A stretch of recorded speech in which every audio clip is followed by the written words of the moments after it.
Okay. Good evening aspirants. உங்களுக்கு வந்து screen record வந்துட்டு உங்களுக்கு போட்டிருக்கேன். அண்ட் தென் அதுவும் இல்லாமல் இன்னைக்கு பார்க்க போற டாபிக் என்ன அப்படின்னு பார்த்தீங்கன்னா, 6ஆம் வகுப்புல 3ஆம் பருவத்தில 3 லெசன் பார்க்க போறோம். ஓகேங்களா? ஸோ என்ன 3 லெசன் அப்படின்னு பார்த்தீங்கன்னா வந்து குப்தர்கள் பத்தி பார்க்க போறோம். ஓகேவா?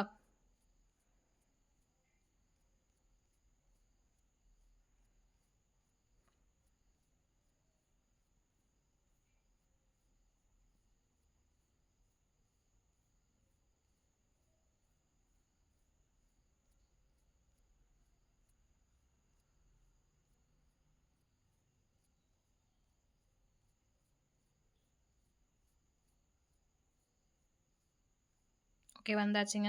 ஸோ 3வது லெசன் என்ன அப்படின்னு பார்த்தீங்கன்னா, பேரரசுகளின் காலம். அதாவது குப்தர் பத்தியும், வர்த்தனர் வம்சம் பத்தியும் இந்த 2 வம்சம் பத்தி படிக்க போறோம். ஸோ ஃபர்ஸ்ட் எடுத்த உடனே என்ன அப்படின்னு பார்த்தீங்கன்னா, குப்தருடைய காலத்த நம்ம என்ன அப்படின்னு சொல்லுவோம்னு பார்த்தீங்கன்னா, குப்தருடைய காலத்த பொற்காலம் அப்படின்னு சொல்லுவோம். ஏன் மேம் பொற்காலம் சொல்றேன் அப்படின்னு பார்த்தீங்கன்னா, நான் முதல் கிளாஸ்லயே சொல்லியிருப்பேன், முதல் வகுப்புல. ஏன்னா குப்தர்களுடைய காயின்ஸ் எல்லாமே நமக்கு கிடைச்ச எவிடன்ஸ் சோர்சஸ் எல்லாமே தங்கத்துல இருந்ததுனால, அவங்களுடைய காலம் வந்து செழிப்பா இருந்திருக்கும் அப்படின்றதுனால குப்தர் காலம்னு சொல்லுவோம். அது தவிர்த்து வேற என்ன ரீசன் குப்தருடைய காலம் வந்து பொற்காலம் அப்படின்னு சொல்றேன்னு பார்த்தீங்கன்னா, குப்தருடைய காலத்துல வந்து நெறைய வந்துட்டு ஆசிரியர்கள் இருந்தாங்க. வரலாற்று ஆசிரியர்கள்.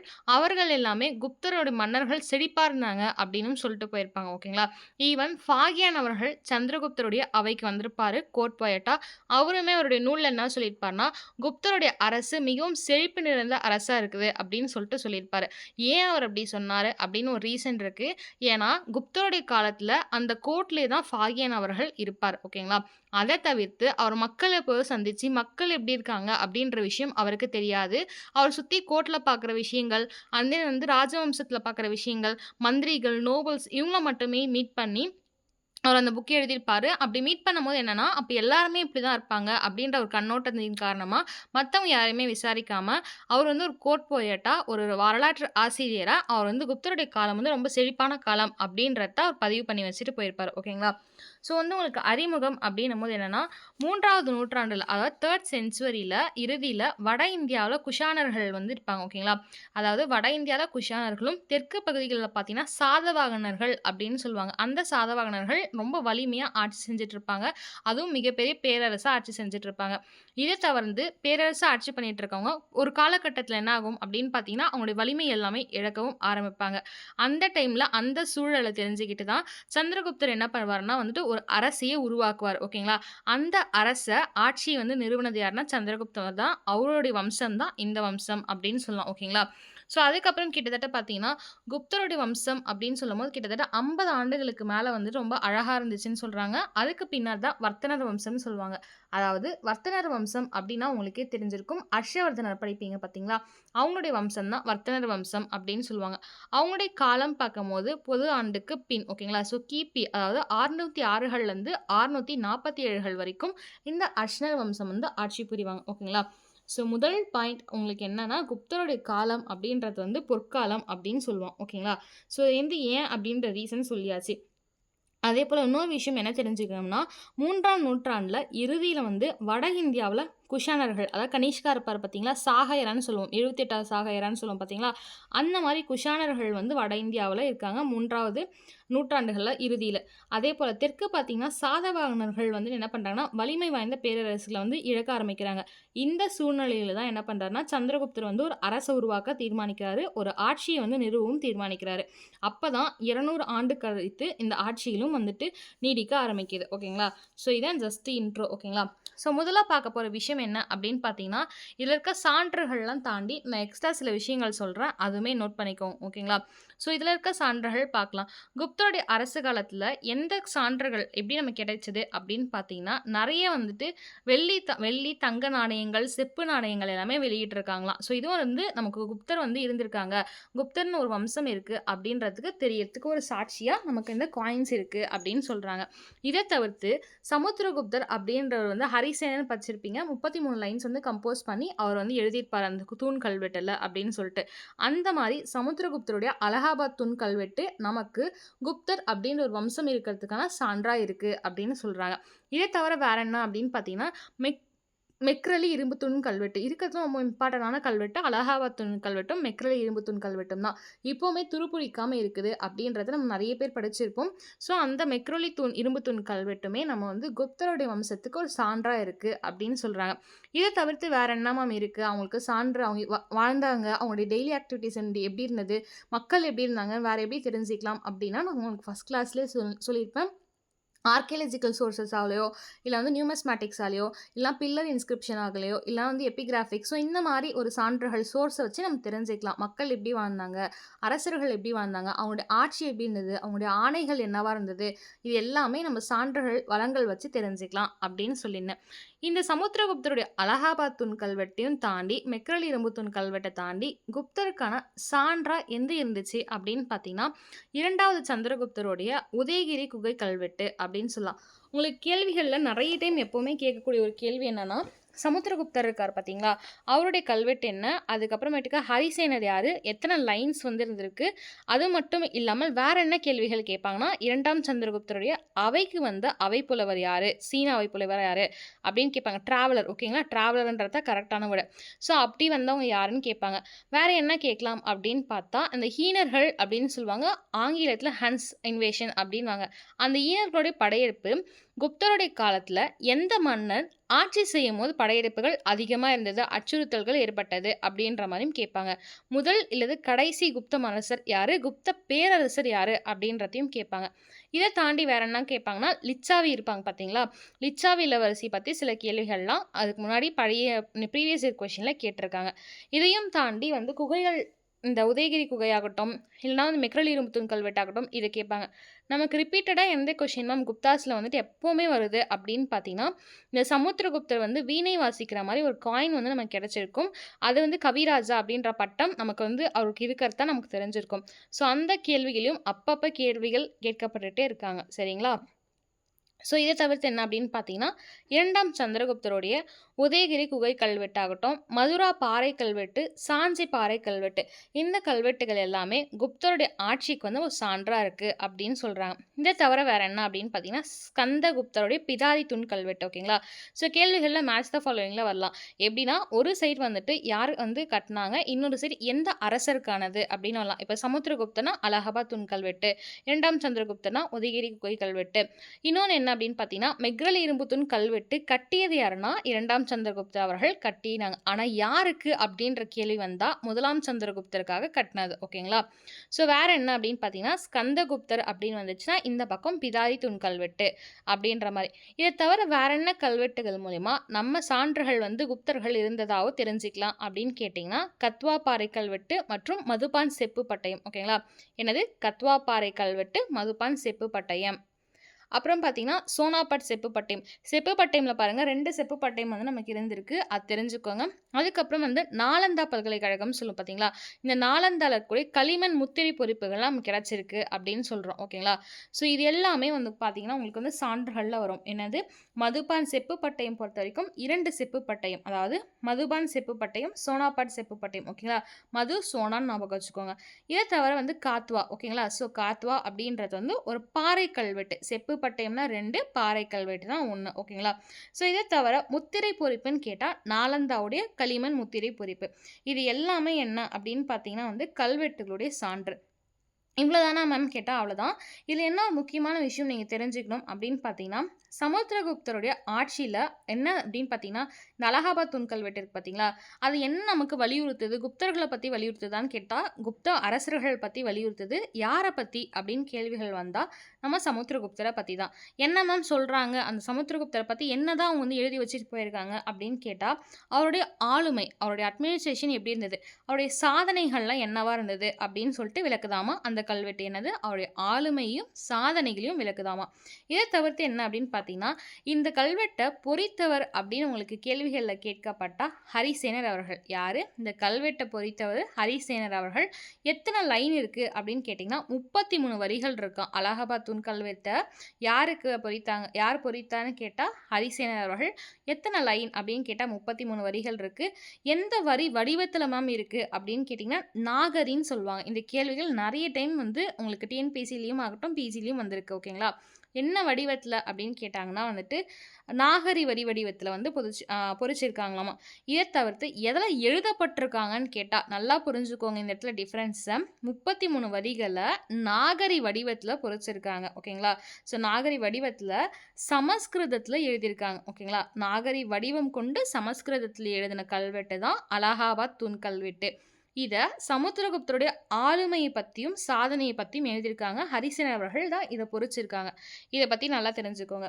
சரி, ஓகே. இப்ப நம்ம பார்த்தது வந்து வெறும் வந்து கல்வெட்டு சான்றுகள். இத தவிர்த்து குப்தர பத்தி வேற எப்படி தெரிஞ்சுக்கலாம்? குப்தர்னா ஒருத்தர் இல்ல. அந்த அரசர்கள் பத்தி, அவங்க ஆளுமைகள் பத்தி, சாதனைகள பத்தி, அவங்களுடைய அரசியல் வாழ்க்கை பத்தி, இதெல்லாம் வந்து எப்படி தெரிஞ்சுக்கலாம் அப்படின்னு பார்த்தீங்கன்னா வந்துட்டு, இன்னும் 2 வகையான ஆதாரங்கள் இருக்கு. இன்னொன்னு என்னன்னா, இலக்கிய ஆதாரங்கள் அப்படின்னு சொல்லுவோம். என்னது? இலக்கிய சான்றுகள். ஓகேங்களா?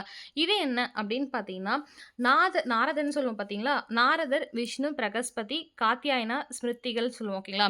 இந்த மாரி இருக்கக்கூடிய சாஸ்திரங்கள், நூல்கள் எல்லாமே குப்தருடைய காலத்துல தான் எழுதப்பட்டதா நமக்கு சொல்றாங்க. என்னது?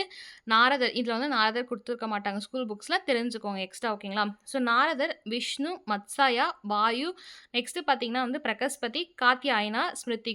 இது எல்லாமே குப்தருடைய காலத்துல தான் எழுதப்பட்டதாம். ஸோ நான் எக்ஸ்ட்ரா சொல்ற வேர்ட் மட்டும் நோட் பண்ணிக்கோங்க. நாரதர், பிரகஸ்பதி, காத்யாயனா, ஸ்மிருதிகள். இது எல்லாமே இவங்களுடைய காலத்துல எழுதப்படுறாங்க.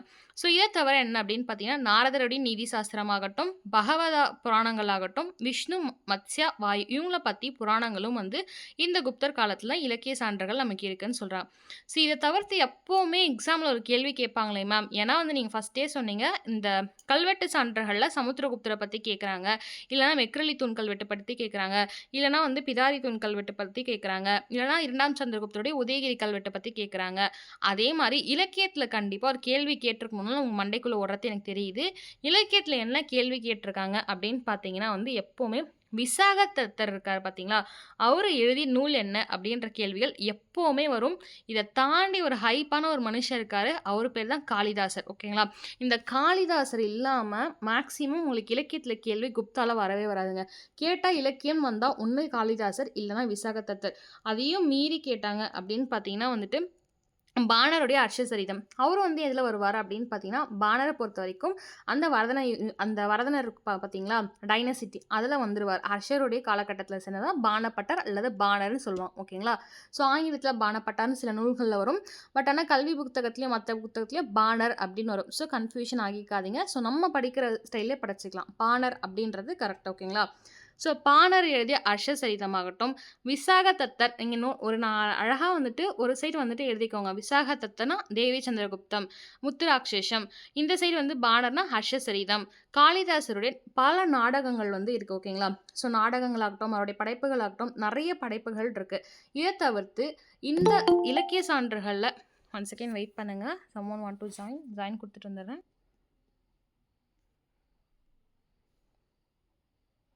ஓகே, ஜாயின் குடுத்தாச்சு. இப்ப எனக்கு ஒருத்தர் மட்டும் வந்து தம்ஸ் அப் குடுத்துருங்க. அகைன் வந்து உங்களுக்கு தெரியுதா அப்படின்னு சொல்லிட்டு. ஸ்க்ரீன் ஷேர் ஆகுதா அப்படின்னு மட்டும் தம்ஸ் அப் குடுத்துருங்க.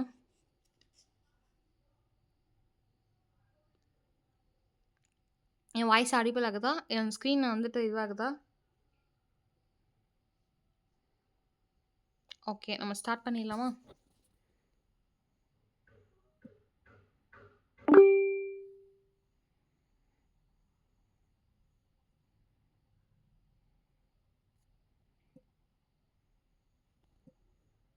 ஓகேங்க. நம்ம ஸ்டார்ட் பண்ணிக்கலாம். ஸோ வேற என்ன எப்படி கேட்பாங்க அப்படின்னு பார்த்தீங்கன்னா, காளிதாசுடைய படைப்புகள் பத்தி கேட்பாங்க. ஓகேங்களா? ஸோ காளிதாசுடைய படைப்புகள் பொறுத்தவரைக்கும் ரகுவம்சமாகட்டும், மேகதூதமாகட்டும் நெறைய படைப்புகள் இருக்கு. அவருடைய படைப்புகள நீங்க ஈஸியா ஞாபகம் வச்சுக்கிறது சினிமேட்டிக்கா ஞாபகம் வச்சுக்கலாம். ஏன்னா, அவருடைய படைப்புகள்லேருந்து ஊர்வசியமாகட்டும் நெறைய வந்துட்டு பாடல்களா தான் எடுத்திருப்பாங்க. ஓகேங்களா? ஸோ தாமரை மேம்னு ஒருத்தர் இருக்காங்க. அவங்க எழுதுற பாடல்கள்லாம் அப்படிதான் இருக்கும். ஸோ காளிதாசர் பொறுத்தவரைக்கும் நீங்க இப்படி ஞாபகம் வச்சுக்கலாம். வேற என்ன மேம் அப்படின்னு பார்த்தீங்கன்னா, 2ஆம் சந்திரகுப்தருடைய காலத்துல இந்தியாவுக்கு ஒரு சீன பயணி வந்திருப்பாங்க. ஓகேங்களா? நான் ஃபர்ஸ்ட்டு சொன்ன விஷயமே தான். 2வது சந்திரகுப்தருடைய காலத்துல கோட் போயட்டா ஒரு சீன பயணி வந்திருப்பாரு. அவர் பேர் தான் பாஹியான் அப்படின்னு சொல்லுவோம். ஓகேங்களா? அவரு ஏன் வந்தாரு அப்படின்னு பார்த்தீங்கன்னா, அவரு ஒரு புத்த துறவி. ஸோ, அதனால நாலந்தா பல்கலைக்கழகத்துக்கும், இங்க சந்திரகுப்தர் அவைக்கும் புத்த மதத்த பத்தி தெரிஞ்சுக்கிறதுக்காகவும் ஒரு பயணியா வந்திருப்பார். ஒரு பௌத்த பயணியா வந்திருப்பார். ஓகேங்களா? ஸோ, சான்றுகள் பொறுத்தவரைக்கும் கல்வெட்டு சான்றுகள் பார்த்துட்டோம். ஸோ, இப்ப இலக்கிய சான்றுகள் பொறுத்தவரைக்கும் என்ன சொன்னா, நாரதர், விஷ்ணு, பிரகஸ்பதி, காத்யாயனருடைய ஸ்மிருதிகள். ஓகேங்களா? ஸோ, இது வந்து குப்தருடைய காலத்துல எழுதப்பட்டிருக்காங்க. இத தவிர்த்து வேற என்ன அப்படின்னு பார்த்தீங்கன்னா, கிட்டத்தட்ட வந்து காமந்தகருடைய நீதிசாரம். ஓகேங்களா? அப்படின்னா என்ன மேம் அப்படின்னு பார்த்தீங்கன்னா வந்து ஒரு தர்ம சாத்திரம்னு சொல்லுவாங்க. ஓகேங்களா? அதை தான் நீதிசாரம் அப்படின்னு சொல்லுவாங்க. இந்த காமந்தருடைய நீதிசாரம், விசாகதத்தருடைய தேவி சந்திரகுப்தம், உத்தராட்சசம், பாணருடைய ஹர்ஷசரிதம், அதுக்கப்புறம் வந்து காளிதாசருடைய இலக்கியங்கள். இது எல்லாமே வந்து நல்லா தெரிஞ்சு வச்சுக்கோங்க. அது மட்டும் இல்லாமல் அர்ஷர் இருக்கார் பார்த்தீங்களா? ஹர்ஷவர்தனன்னு சொல்லுவோம் அவருடைய முழு பெயர். அந்த அர்ஷர் வந்து 3 நூல்கள் எழுதியிருப்பார். ரொம்ப முக்கியமான நூல்கள். என்ன அப்படின்னு பார்த்தீங்கன்னா, ரத்னவல்லி, நாகநந்தா, பிரியதர்ஷிகா. இந்த கேள்விகள் பலமுறை கேட்டிருக்காங்க. எந்த மாடல் எப்படி கேட்டிருக்காங்க அப்படின்னு பார்த்தீங்கன்னா வந்து, அர்ஷர் எழுதாத நூல் எது அப்படின்னு கேட்டிருக்காங்க. இல்லன்னா, பாணர் எழுதிய அர்ஷசரிதமும் குடுத்து, பாணர் எழுதிய நூல் எது அப்படின்ற மாரியும் கேட்டிருக்காங்க. ஸோ, இந்த இடத்துல இந்த 3 நூலுமே எழுதி வச்சுக்கோங்க. நான் திருப்பி திருப்பி ரிப்பீட்டடா சொல்ற ஒரே விஷயம் உங்களுக்கு என்னன்னா, நீங்க வந்து ஒரு தயவு செஞ்சு ஒரு ஹிண்ட் எடுத்துக்கோங்க. நீங்க வந்து கிளாஸ் வந்து ஸ்டார்ட் பண்ணிட்டீங்கனாவே ஒரு புக்கு, ஒரு பென்னோட ஒரு நோட் பென், புக் பென்னோட வந்து உட்காந்துக்கோங்க. ஓகேங்களா?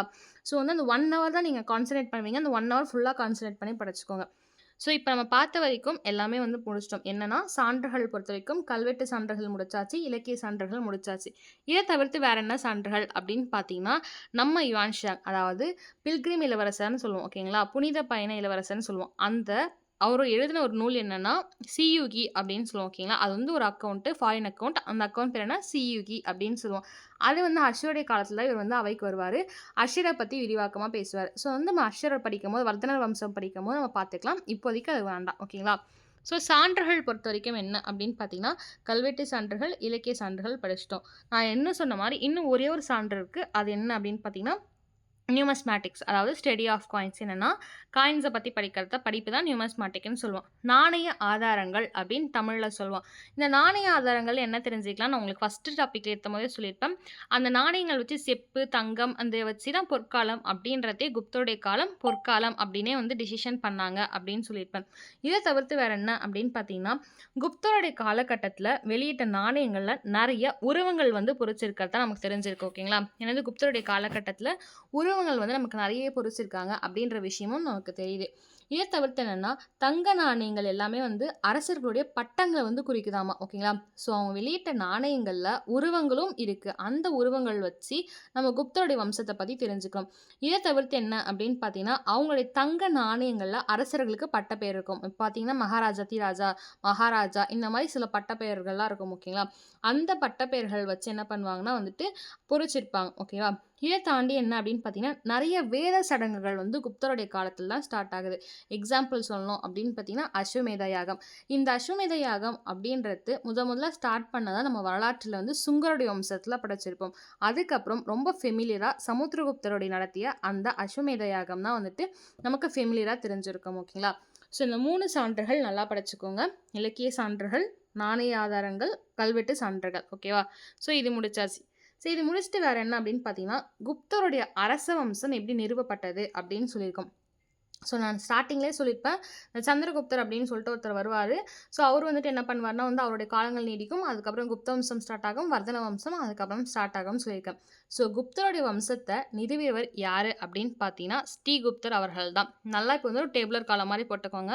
லைனாக எழுதிக்கோங்க. ஸ்ரீகுப்தா, முதலாம் சந்திரகுப்தர், அப்புறம் வந்து சமுத்திரகுப்தர், அதுக்கப்புறமேட்டுக்கு 2ஆம் சந்திரகுப்தர் அப்படின்னு லைனாக எழுதிக்கோங்க. ஏன்னா, கிரனாலஜிக்கல் காலவரிசை கேள்விகள் கேட்கறதுக்கும் உங்களுக்கு அதிக வாய்ப்பு இருக்குது. ஈவன் கேட்கவும் செஞ்சுருக்காங்க. ஸோ, இப்போ வந்து ஃபஸ்ட்டு பார்த்தீங்கன்னா, ஸ்ரீகுப்தர் அவர்கள் தான். ஓகேங்களா? ஸ்ரீகுப்தரை பொறுத்த வரைக்கும் 240கள்லேருந்து 280கள் வரைக்கும் ஸ்ரீகுப்தர் இருப்பாங்க. இது புக்கில் கொடுத்துருக்க மாட்டாங்க. நீங்கள் நோட் பண்ணிக்கோங்க காலத்தை. ஓகேங்களா?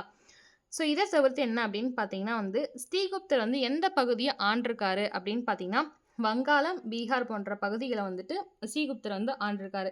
இத தவிர்த்து நம்ம எப்படி ஸ்ரீகுப்தர் தான் முதல்ல வந்து குப்த வம்சத்த நிறுவினாரு அப்படின்னு தெரிஞ்சுக்கிட்டோம்னு பார்த்தீங்கன்னா, நாணயங்கள்ல முதலாக இடம்பெற்ற குப்த அரசர் வடிவம் வந்து இவருடையது தானாமா. ஸோ அதனால தான் இன்கேஸ் இவரு தான்ப்பா குப்தர் வம்சத்தையே வந்து நிறுவியிருப்பாங்க அப்படின்னு சொல்லிட்டு அப்ராக்ஸிமேட்டா நம்ம சொல்லிட்டோம். ஸோ வரலாறாவுமே அதை எடுத்துக்கிட்டோம். பல புத்தகங்கள்ல வரலாற்று ஆசிரியரும் அதான் குறிப்பிட்டிருக்காங்க.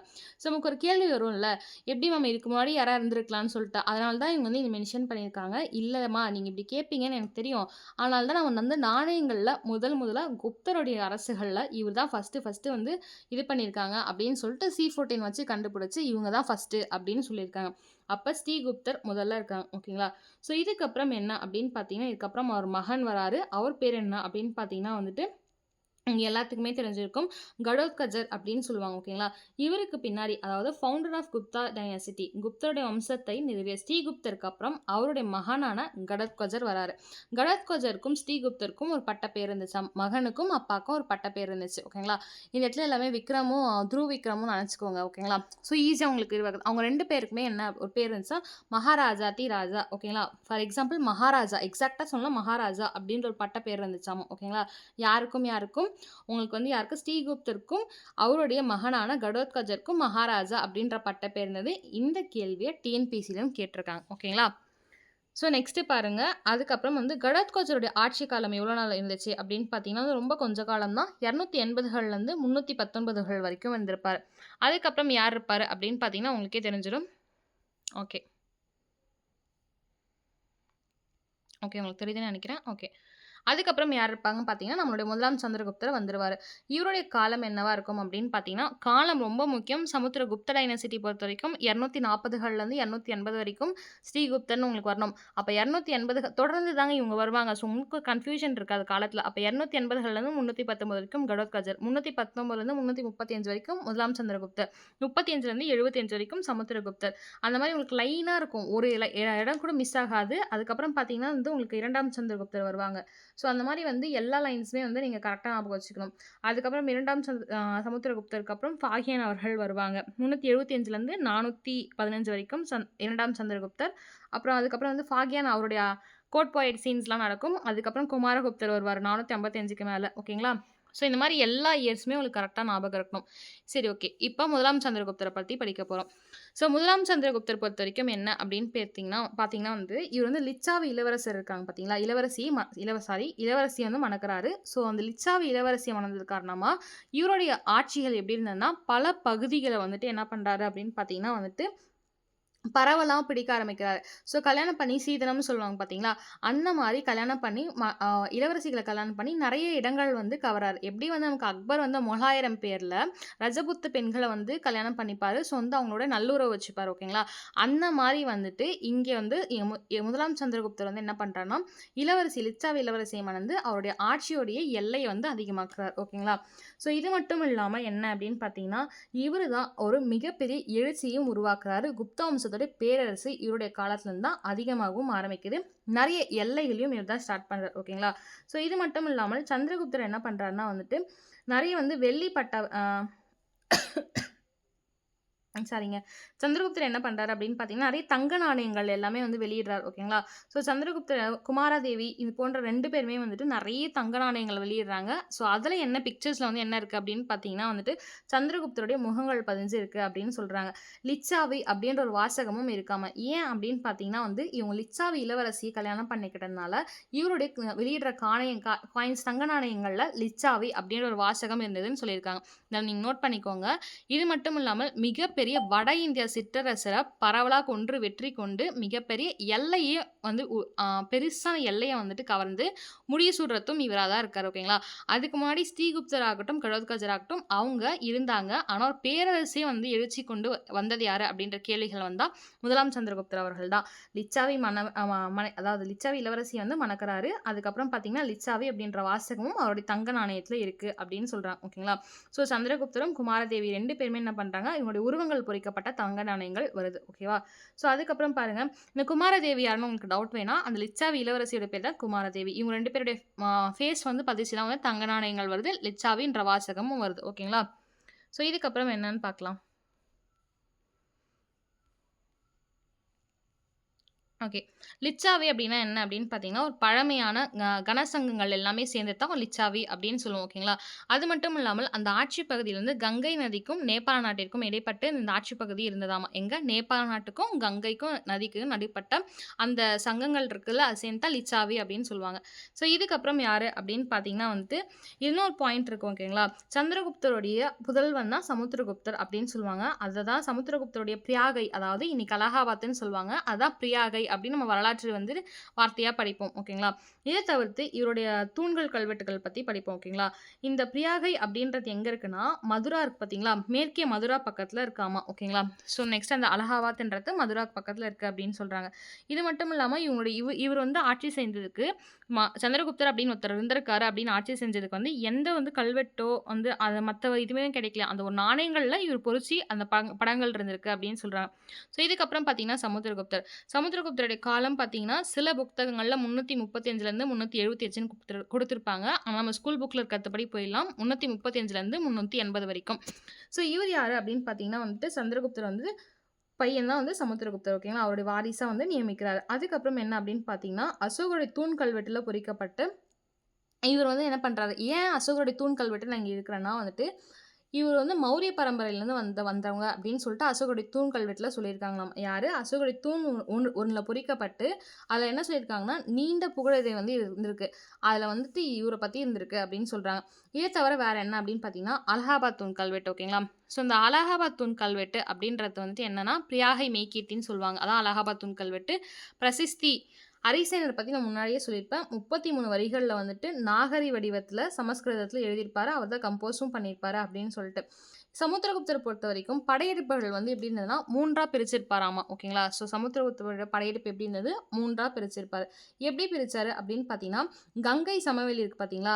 அந்த கங்கை சமவெளியில் இருக்கக்கூடிய மேற்கு பகுதிகள்ல 9 அரசர்கள வந்துட்டு வெல்றாராமா. ஓகேங்களா? அந்த படைய அது அழகா வந்து அவரோட எப்படி சொல்றது?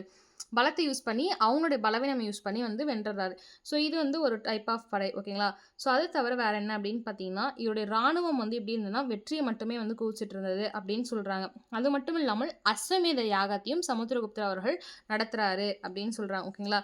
ஸோ இது தவிர வேற என்ன அப்படின்னு பார்த்தீங்கன்னா வந்துட்டு, இவர சுத்தி என்னென்ன எல்லைகள் வந்து வெளிநாட்டு வர்த்தகம்லாம் இருந்தது அப்படின்னு பார்த்தீங்கன்னா, வேற எங்கெங்கலாம் வந்து வர்த்தகம் வச்சிருந்தாங்க, இவருடைய காலத்தில சமுத்திரகுப்தர்ல அப்படின்னு பார்த்தீங்கன்னா வந்துட்டு, தெய்வபுத்திர சாகுனாசாகி அப்படின்னு சொல்லுவாங்க. அதாவது ஒரு குஷான பட்டம் தான் வந்துட்டு இந்த தெய்வபுத்திர சாகனுசாகி அப்படின்னு சொல்லுவாங்க. இத எழுதி வச்சுக்கோங்க.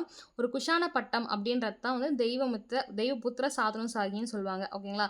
அவங்க கூட சாகர அரசு கூட, இலங்கை கூட இது போன்ற வெளிநாட்டு அரசுகள்கிட்ட வந்து கப்பமும் வாங்கியிருக்காரு, நட்புறவும் வச்சிருந்திருக்காரு. ஓகேங்களா? யார் யார்கிட்ட? குஷானர்கள். அதாவது எக்ஸ்பெஷலி சொன்னா தெய்வபுத்திர சகானுசாகின்னு சொல்லுவாங்க. அவங்க கிட்டயும் சாகர வம்சம் ஓகே சாகர அரசர்கிட்ட, இலங்கை அரசுகிட்ட, வெளிநாட்டு அரசர்கள் கிட்ட வந்து கப்பம் வாங்கி இவர் வந்து ஆட்சியும் நடத்தியிருக்காங்கன்னு சொல்றாங்க.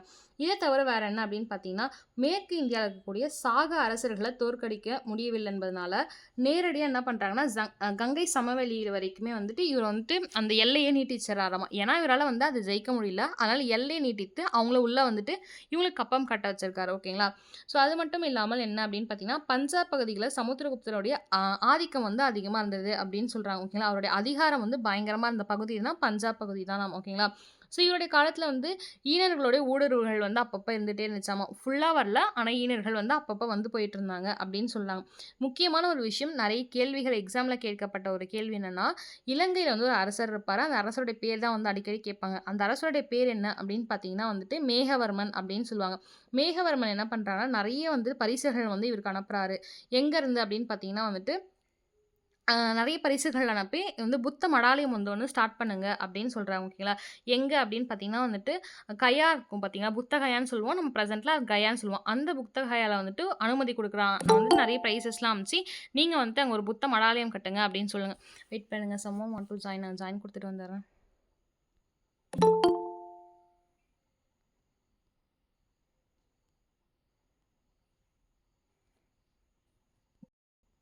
ஓகே. ஜாயின் குடுத்தாச்சு.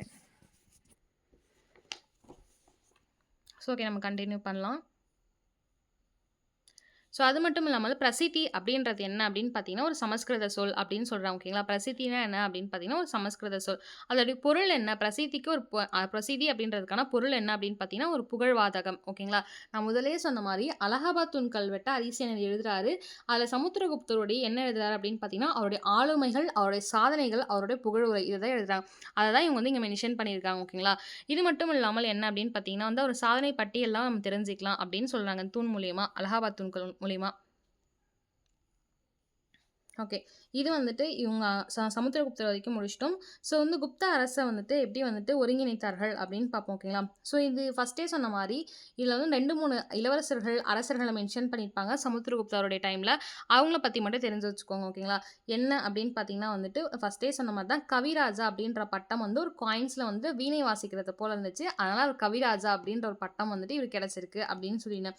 இத தவிர்த்து வேற என்ன அப்படின்னு பார்த்தீங்கன்னா வந்துட்டு, இவரு வந்துட்டு என்ன பண்றாரு குப்தரச வந்துட்டு வேற எப்படிலாம் விரிவாக்கம் செய்றார்ன்னா, அஸ்வமேத யாகம் வந்து சேர்ந்து விரிவாக்கம் செய்றாரு. இத தவிர்த்து வேற என்ன அப்படின்னு பார்த்தீங்கன்னா, தென்னிந்தியால பல்லவ நாடு, அதாவது காஞ்சிபுரம்னு சொல்லுவோம் பார்த்தீங்களா? அந்த பல்லவ நாட்ல வந்து விஷ்ணுகோபன் அப்படின்ற ஒருத்தர் இருக்காரு. அவங்க வந்து சமுத்திரகுப்தர் வந்து விஷ்ணுகோபன தோற்கடிக்கிறார். ஏன் இந்த விஷயம்னா, இந்த கேள்வி வந்து ஆல்ரெடி கேட்டிருக்காங்க. ஓகேங்களா? அதாவது பல்லவ நாடுன்னு சொல்லுவோம் காஞ்சிபுரம். அந்த எந்த பல்லவ அரசர வந்து சமுத்திரகுப்தர் வந்து தோற்கடிச்சிருக்காங்க அப்படின்ற கேள்விகள் இருக்கும். இல்ல தென்னிந்தியாவை சேர்ந்த அரசர் அப்படின்னும் கேள்வி வரலாம். யாரு அப்படின்னு பார்த்தீங்கன்னா, விஷ்ணுகோபன வந்து சமுத்திரகுப்தர் தோற்கடிச்சிருக்காரு. அப்பனா என்ன அப்படின்னு பார்த்தீங்கன்னா, அவருடைய அரசு அப்படின்றது எல்லை வந்து எவ்வளோ தூரம் வந்து வந்திருக்குன்னு பாருங்க. தென்னகம் வரைக்கும் வந்திருக்கு அவருடைய அரசு எல்லை. ஓகேங்களா? இத தவிர்த்து வேற என்ன அப்படின்னு பார்த்தீங்கன்னா, தென்னிந்தியாவ பொறுத்தவரைக்கும் விஷ்ணுகோபன், வட இந்தியாவ பொறுத்தவரைக்கும் 9 அரசர்கள கைப்பற்றியிருக்காங்க. ஓகேங்களா? ஸோ 9 அரசுகள கைப்பற்றியிருக்காரு சமுத்திரகுப்தர் அவர்கள். ஓகேவா? ஸோ இதுவரைக்கும் நடந்தது புரிஞ்சுச்சான்னு சொல்லிட்டு ஒரு தம்ஸ் அப் பண்ணுங்க. இல்ல புரியாத டாபிக் வந்துட்டு சொல்லுங்க. நான் திருப்பி டீச் பண்றேன். யாராவது ஒருத்தர் தம்ஸ் அப் பண்ணுங்க. எனக்கு ஸ்க்ரீன்ல வந்துட்டு தெரியும்.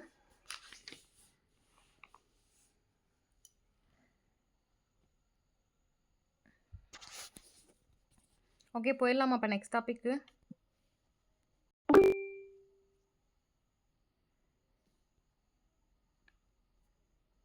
ஓகே. ஓகே. நம்ம நெக்ஸ்ட் டாபிக் போயிடலாம். ஓகே. இப்ப வந்து பார்த்தது சமுத்திரகுப்தர். வேற என்ன இவர பத்தி இன்னும் எக்ஸ்ட்ரா விஷயம் தெரிஞ்சுக்கணும் அப்படின்னு பார்த்தீங்கன்னா வந்துட்டு, எப்படி வந்து வட இந்தியாவுல 9 அரசர்களை வந்துட்டு அதாவது 9 அரசுகள கைப்பற்றி வச்சிருந்தாரோ, அதேபோல தென்னிந்தியாவ பொறுத்தவரைக்கும் 12 அரசர்கள அவங்களுடைய கட்டுப்பாட்டுக்குள்ள வச்சிருந்திருக்காரு. சிற்றரசுகளையும் சில அரசர்கள வச்சிருந்திருக்காரு. யாருன்னு பார்த்தீங்கன்னா, சமுத்திரகுப்தர் அவர்கள். ஓகேங்களா? ஸோ சமுத்திரகுப்தர் என்ன பண்றாருன்னா, ஒரு மிகப்பெரிய விஷ்ணு பக்தரா இருந்திருக்காரு. அவருடைய சமயம் அப்படின்னு கேட்டீங்கன்னா, அப்ப 6ஆம் நூற்றாண்டுகள் பொறுத்தவரைக்கும் ஜெயினிசம், புத்திசம் 2மே ரொம்ப பீக்ல இருந்தது. ஓகேங்களா? ஆனா, அந்த டைம்ல குப்தருடைய வம்சத்துக்கு அப்புறம் இந்து வந்து அதிகமா இருக்க ஆரம்பிச்சாங்க. எப்படின்னு பார்த்தீங்கன்னா வந்து விஷ்ணுவுடைய சைவம், வைணவம் 2மே இப்ப அதிகமாகுது இவருடைய காலகட்டத்தில. நெறைய வந்து புராணங்களாகட்டும், ஸ்மிருதிகளாகட்டும் இவங்களுடைய காலகட்டத்தில தான் இந்து ஸ்மிருதிகளாகட்டும், எல்லாமே நாரதர் ஆகட்டும், விஷ்ணு பிரகஸ்பதி, காத்தியாயன ஸ்மிருதிகள் எல்லாமே இந்த குப்தர் காலத்தில தான் இலக்கிய சான்றுகள் உருவாக ஆரம்பிக்குது. அதனால வந்து அந்த டைம்ல அதாவது பௌத்தம், ஜெயினிசம் 2மே வந்து கம்மியா தான் ஊடுருவல் ஆச்சு அப்படின்னு சொல்லலாம். ஓகேங்களா? ஸோ வந்து சமுத்திரகுப்தர் பொறுத்தவரைக்கும் ஒரு மிகப்பெரிய ஒரு விஷ்ணு பக்தர். அது மட்டும் இல்லாம அவர் எந்த போர் போனாலும் ஒரு வெற்றி பெற்றது நினைவா என்ன பண்ணுவாங்கன்னா, ஒரு வேதகால வந்து சடங்கா பண்ணுவாங்க. அந்த வேதகால சடங்கு தான் என்ன பண்றாங்கன்னா, குதிரையில பலியிடும் முறைகள். ஓகேங்களா? ஸோ இந்த முறைய வந்து இவர் தான் பண்ணியிருப்பாரு. அது மட்டும் இல்லாமல் வேற என்ன சமுத்திரகுப்தர பத்தி தெரிஞ்சுக்கணும் அப்படின்னு பார்த்தீங்கன்னா வந்துட்டு, உருவம் பொறித்த படம் வந்திருந்தது. அத அதாவது வீணை வாசிப்பது போல அப்படின்னு சொல்லிட்டு சொல்லியிருந்தேன். ஸோ இவ்வளவு தான் சமுத்திரகுப்தர பத்தி நீங்க தெரிஞ்சுக்கிறது. அது வேற என்ன அப்படின்னு பார்த்தீங்கன்னா, 2ஆம் சந்திரகுப்தர். இந்த 2ஆம் சந்திரகுப்தர் யாரு அப்படின்னு பார்த்தீங்கன்னா வந்துட்டு, 1ஆம் சந்திரகுப்தர பத்தி ஒரு தூண் வந்து போட்டிருப்பாங்க. அதாவது தூண் வந்து உருவாக்கியிருப்பாங்கன்னு சொன்னேன் பார்த்தீங்களா? அவர் தான் இந்த 2ஆம் சந்திரகுப்தர். இவருடைய காலம் என்ன அப்படின்னு பார்த்தீங்கன்னா, 375கள்லேருந்து 415 வரைக்கும் கிட்டத்தட்ட 40 ஆண்டுகள் வந்துட்டு 2ஆம் சந்திரகுப்தர் வந்து குப்த வம்சத்த வந்து ஆட்சி செய்றார். ஓகேங்களா? இப்ப புக்ஸ்ல வந்து பார்த்தீங்கன்னா வந்து 380கள்லேருந்து 415 வரைக்கும் அப்படின்னு சொல்லியிருப்பாங்க. அதுவே வந்துட்டு வேற புக்ஸ் நீங்க ரெஃபர் பண்ணீங்க அப்படின்னா வந்துட்டு 370லேருந்து 75 அப்படின்றது வந்து அவருடைய மிகப்பெரிய காலம். ஆனா வந்து 375லேருந்து 415 வரைக்கும் அவருடைய ஆட்சி காலம் அப்படின்னு குடுத்துருப்பாங்க. ஸோ நம்ம புக்ல இருக்க மாரியே போயிடலாம். சந்திரகுப்தருடைய நெறைய பேர்கள், பட்டப்பெயர்கள் வந்து சந்திரகுப்தருக்கு இருக்கு. வேற எப்படி இவர அழைப்பாங்க அப்படின்னு பார்த்தீங்கன்னா, விக்ரமாதித்யன் அப்படின்னு சொல்லுவாங்களாம். 2ஆம் சந்திரகுப்தருடைய பேர் என்ன அப்படின்னு கேட்டீங்கன்னா, விக்ரமாதித்யன் அப்படின்னும் கூப்பிடுவாங்களாம். இது மட்டும் இல்லாமல் அவருடைய சகோதரன் ஒருத்தர் இருக்காரு. அவர் பேர் என்ன அப்படின்னு பார்த்தீங்கன்னா, ராமகுப்தன்னு சொல்லுவாங்க. அவர் வந்து 370கள்லேருந்து 75 வரைக்கும் வாரிசுரிமை சண்டை இவர் கூட போயிட்டே இருந்ததாமா. யாரு கூட? இந்த 2ஆம் சந்திரகுப்தருக்கும், இந்த ராமகுப்தருக்கும் வந்து 375கள்லேருந்து 415கள் வரைக்கும் ஆள்றாங்க. ஆனா 5 வருஷம் ஸ்டார்ட்டிங்ல இருக்கக்கூடிய 5 வருஷம் வந்துட்டு அதனால தான் வந்து இவங்க வந்து புக்ல பார்த்தீங்கன்னா 380ன்னு குடுத்துருப்பாங்க. 75ன்னு குடுத்துருக்க மாட்டாங்க. ஸோ அந்த 5 வருட காலம் வந்து அவருடைய சகோதரரான ராமகுப்தருடன் வந்து போராடிட்டு இருக்காங்க. ஏன்னா வாரிசுரிமை போர் வந்து இருந்துட்டு இருக்கு அப்படின்னு சொல்றாங்க. இவருடைய பேரு விக்ரமாதித்தன் அப்படின்னு சொல்றாங்க. ஓகேங்களா? இவர் வந்து பாட்டாளிபுத்திரத்தை வந்து தலைநகரா கொண்டிருக்காங்க. 2வது சந்திரகுப்தர் பொறுத்தவரைக்கும் அரசு எல்லைகள வந்து பயங்கர அதிகமா வந்துட்டு ஸ்ப்ரெட் பண்றாரு. எப்படின்னு பார்த்தீங்கன்னா, திருமண உறவுகள் வந்து அதிகமாக்குறாரு. ஓகேங்களா? அந்த திருமண உறவுகள் படி வந்து பார்த்தீங்கன்னா, நெறைய அரசு எல்லைகள பயங்கரமா பெருசாக்குறாரு. மிகப்பெரிய ஒரு பேரரச ஒரு எழுச்சிக்குரிய அரசாவும் குப்த அரச வந்துட்டு நீட்டிக்கிறாரு. ஓகேவா? இத தவிர வேற என்ன அப்படின்னு பார்த்தீங்கன்னா, இவருக்கு வந்து சாகரி அப்படின்ற ஒரு பட்டப்பெயரும் இருந்திருக்கும். ஸோ சாக அரசர்கள நெறைய பேர தோற்கடிச்சிருப்பாங்க. தோற்கடிச்சு தான் மாலவத்தையும், குஜராத்தையுமே கைப்பற்றியிருப்பாரு. அதனால இவருக்கு வந்து சாகரி அப்படின்ற பட்டப்பெயரும் வரும். ஸோ விக்ரமாதித்தன் உங்களுக்கு வந்து புக்ல வந்து இருக்கும். சாகரி அப்படின்றது புக்ல இருக்கும். கேள்விகள்ல விக்ரமாதித்தன் 2ஆம் சந்திரகுப்தன் குடுக்காம, விக்ரமாதித்தன், சாகரி இப்படி எப்படி குடுத்தாலுமே கரெக்ட் தான். ஓகேங்களா? ஸோ விக்ரமாதித்தன் குடுத்தாலும் கரெக்ட், சாகரி குடுத்தாலும் கரெக்ட். ஸோ இது 2த்துல எது குடுத்தாலும் கரெக்ட். ஸோ அது மட்டும் இல்லாமல் அதாவது சாக வம்சத்தினுடைய மரபுல கூடிய கடைசி ஆட்சியாளரான 3ஆம் ருத்ரமானியும் தோற்கடிச்சு கொல்றாரு. ஓகேங்களா? ஸோ சாக வம்சம் மீன்ஸ் மரபு. அந்த மரபுல வந்து கடைசி அரசரான 3ஆம் ருத்ரமனையும் கொன்றவர் யாருன்னு பார்த்தீங்கன்னா, இந்த 2ஆம் சந்திரகுப்தர் அவர்கள் தான். ஓகேங்களா? ஸோ இவருக்கு அப்புறம் யார் அரியணை ஏறுவாங்க அப்படின்னு பார்த்தீங்கன்னா, முதலாம் குமாரகுப்தர் அவர்கள் அரியணை ஏறுவாங்க. மேம் இதில கொஞ்சம் தானே இருக்கு அப்படின்னு கேட்டாங்கன்னா, ஓவராலா எல்லா புக்ஸுமே வந்து என்ன எதுல குப்தாஸ் இருக்குமோ அது எல்லாமே கலெக்ட் பண்ணி சொல்லிட்டு இருக்கேன். ஸோ 6த் பொறுத்தவரைக்கும் உங்களுக்கு கம்மியா தான் இருக்கு. எல்லாத்தையும் சேர்த்து சொல்லிட்டு இருக்கேன். ஓகேங்களா? ஸோ வேற என்ன இவர பத்தி தெரிஞ்சுக்கணும் அப்படின்னு பார்த்தீங்கன்னா வந்து, குதிப்பினார் இருக்கு பார்த்தீங்களா, அந்த குதிப்பினாருக்கு பக்கத்தில ஒரு இரும்பு தூண் வந்து இந்த விக்ரமாதித்யரால உருவாக்கப்படுது. அதாவது 2ஆம் சந்திரகுப்தரால உருவாக்கப்படுது. அந்த இரும்பு தூண் வந்து உருவாக்கப்பட்ட காலம் அப்படின்னு பார்த்தீங்கன்னா, 2ஆம் சந்திரகுப்தர் காலம். ஆனா யாருக்காக அப்படின்னு பார்த்தீங்கன்னா வந்து, அந்த தூண் வந்து 1ஆம் சந்திரகுப்தருக்கு வந்துட்டு அந்த ட்ரிபியூட் பண்றதுக்காக உருவாக்குனது தான். ஓகேங்களா? ஸோ இவர் வந்து மிகவும் வந்து அதிகமா ராணுவத்துக்கு தான் முக்கியத்துவம் குடுக்குறாங்க. தக்கான பகுதி வந்துட்டு ஆண்ட அரசுகள் எல்லாமே வந்து கவர ஆரம்பிக்கிறாங்க. அங்க வந்து இருந்த ஒருத்தர் தான் வாகட இளவரசர் வந்து இருப்பாரு. அவருடைய மகனான பிரபாவதியை தான் திருமணம் செஞ்சுப்பாரு இந்த 2ஆம் சந்திரகுப்தர். ஸோ 1ஆம் சந்திரகுப்தர்னா லிச்சாவின் ஞாபகம் வரணும். குமாரதேவி. ஓகேங்களா? ஸோ 2ஆம் சந்திரகுப்தர் பொறுத்தவரைக்கும் உங்களுக்கு வந்து பிரபாவதி. அதாவது வாகட இளவரசருடைய மகள் தான் வந்து பிரபாவதி அவர்கள். அவங்கள திருமணம் செஞ்சுப்பாங்க. அதுக்கப்புறம் இரும்பு தூண் கல்வெட்டு வந்து விக்ரமாதித்யனால் பொறிக்கப்படுது. சாகரி அப்படின்னு சொல்லுவாங்க. இது எல்லாத்தையும் தாண்டி மிக மிக மிக செம்மையான ஒரு விஷயம் என்னன்னா, பாகியான் அவர்கள் அதாவது சீன பயணி பாகியான் அவர்கள் சந்திரகுப்தருடைய அவைக்கு வர்றாரு. ஓகேங்களா?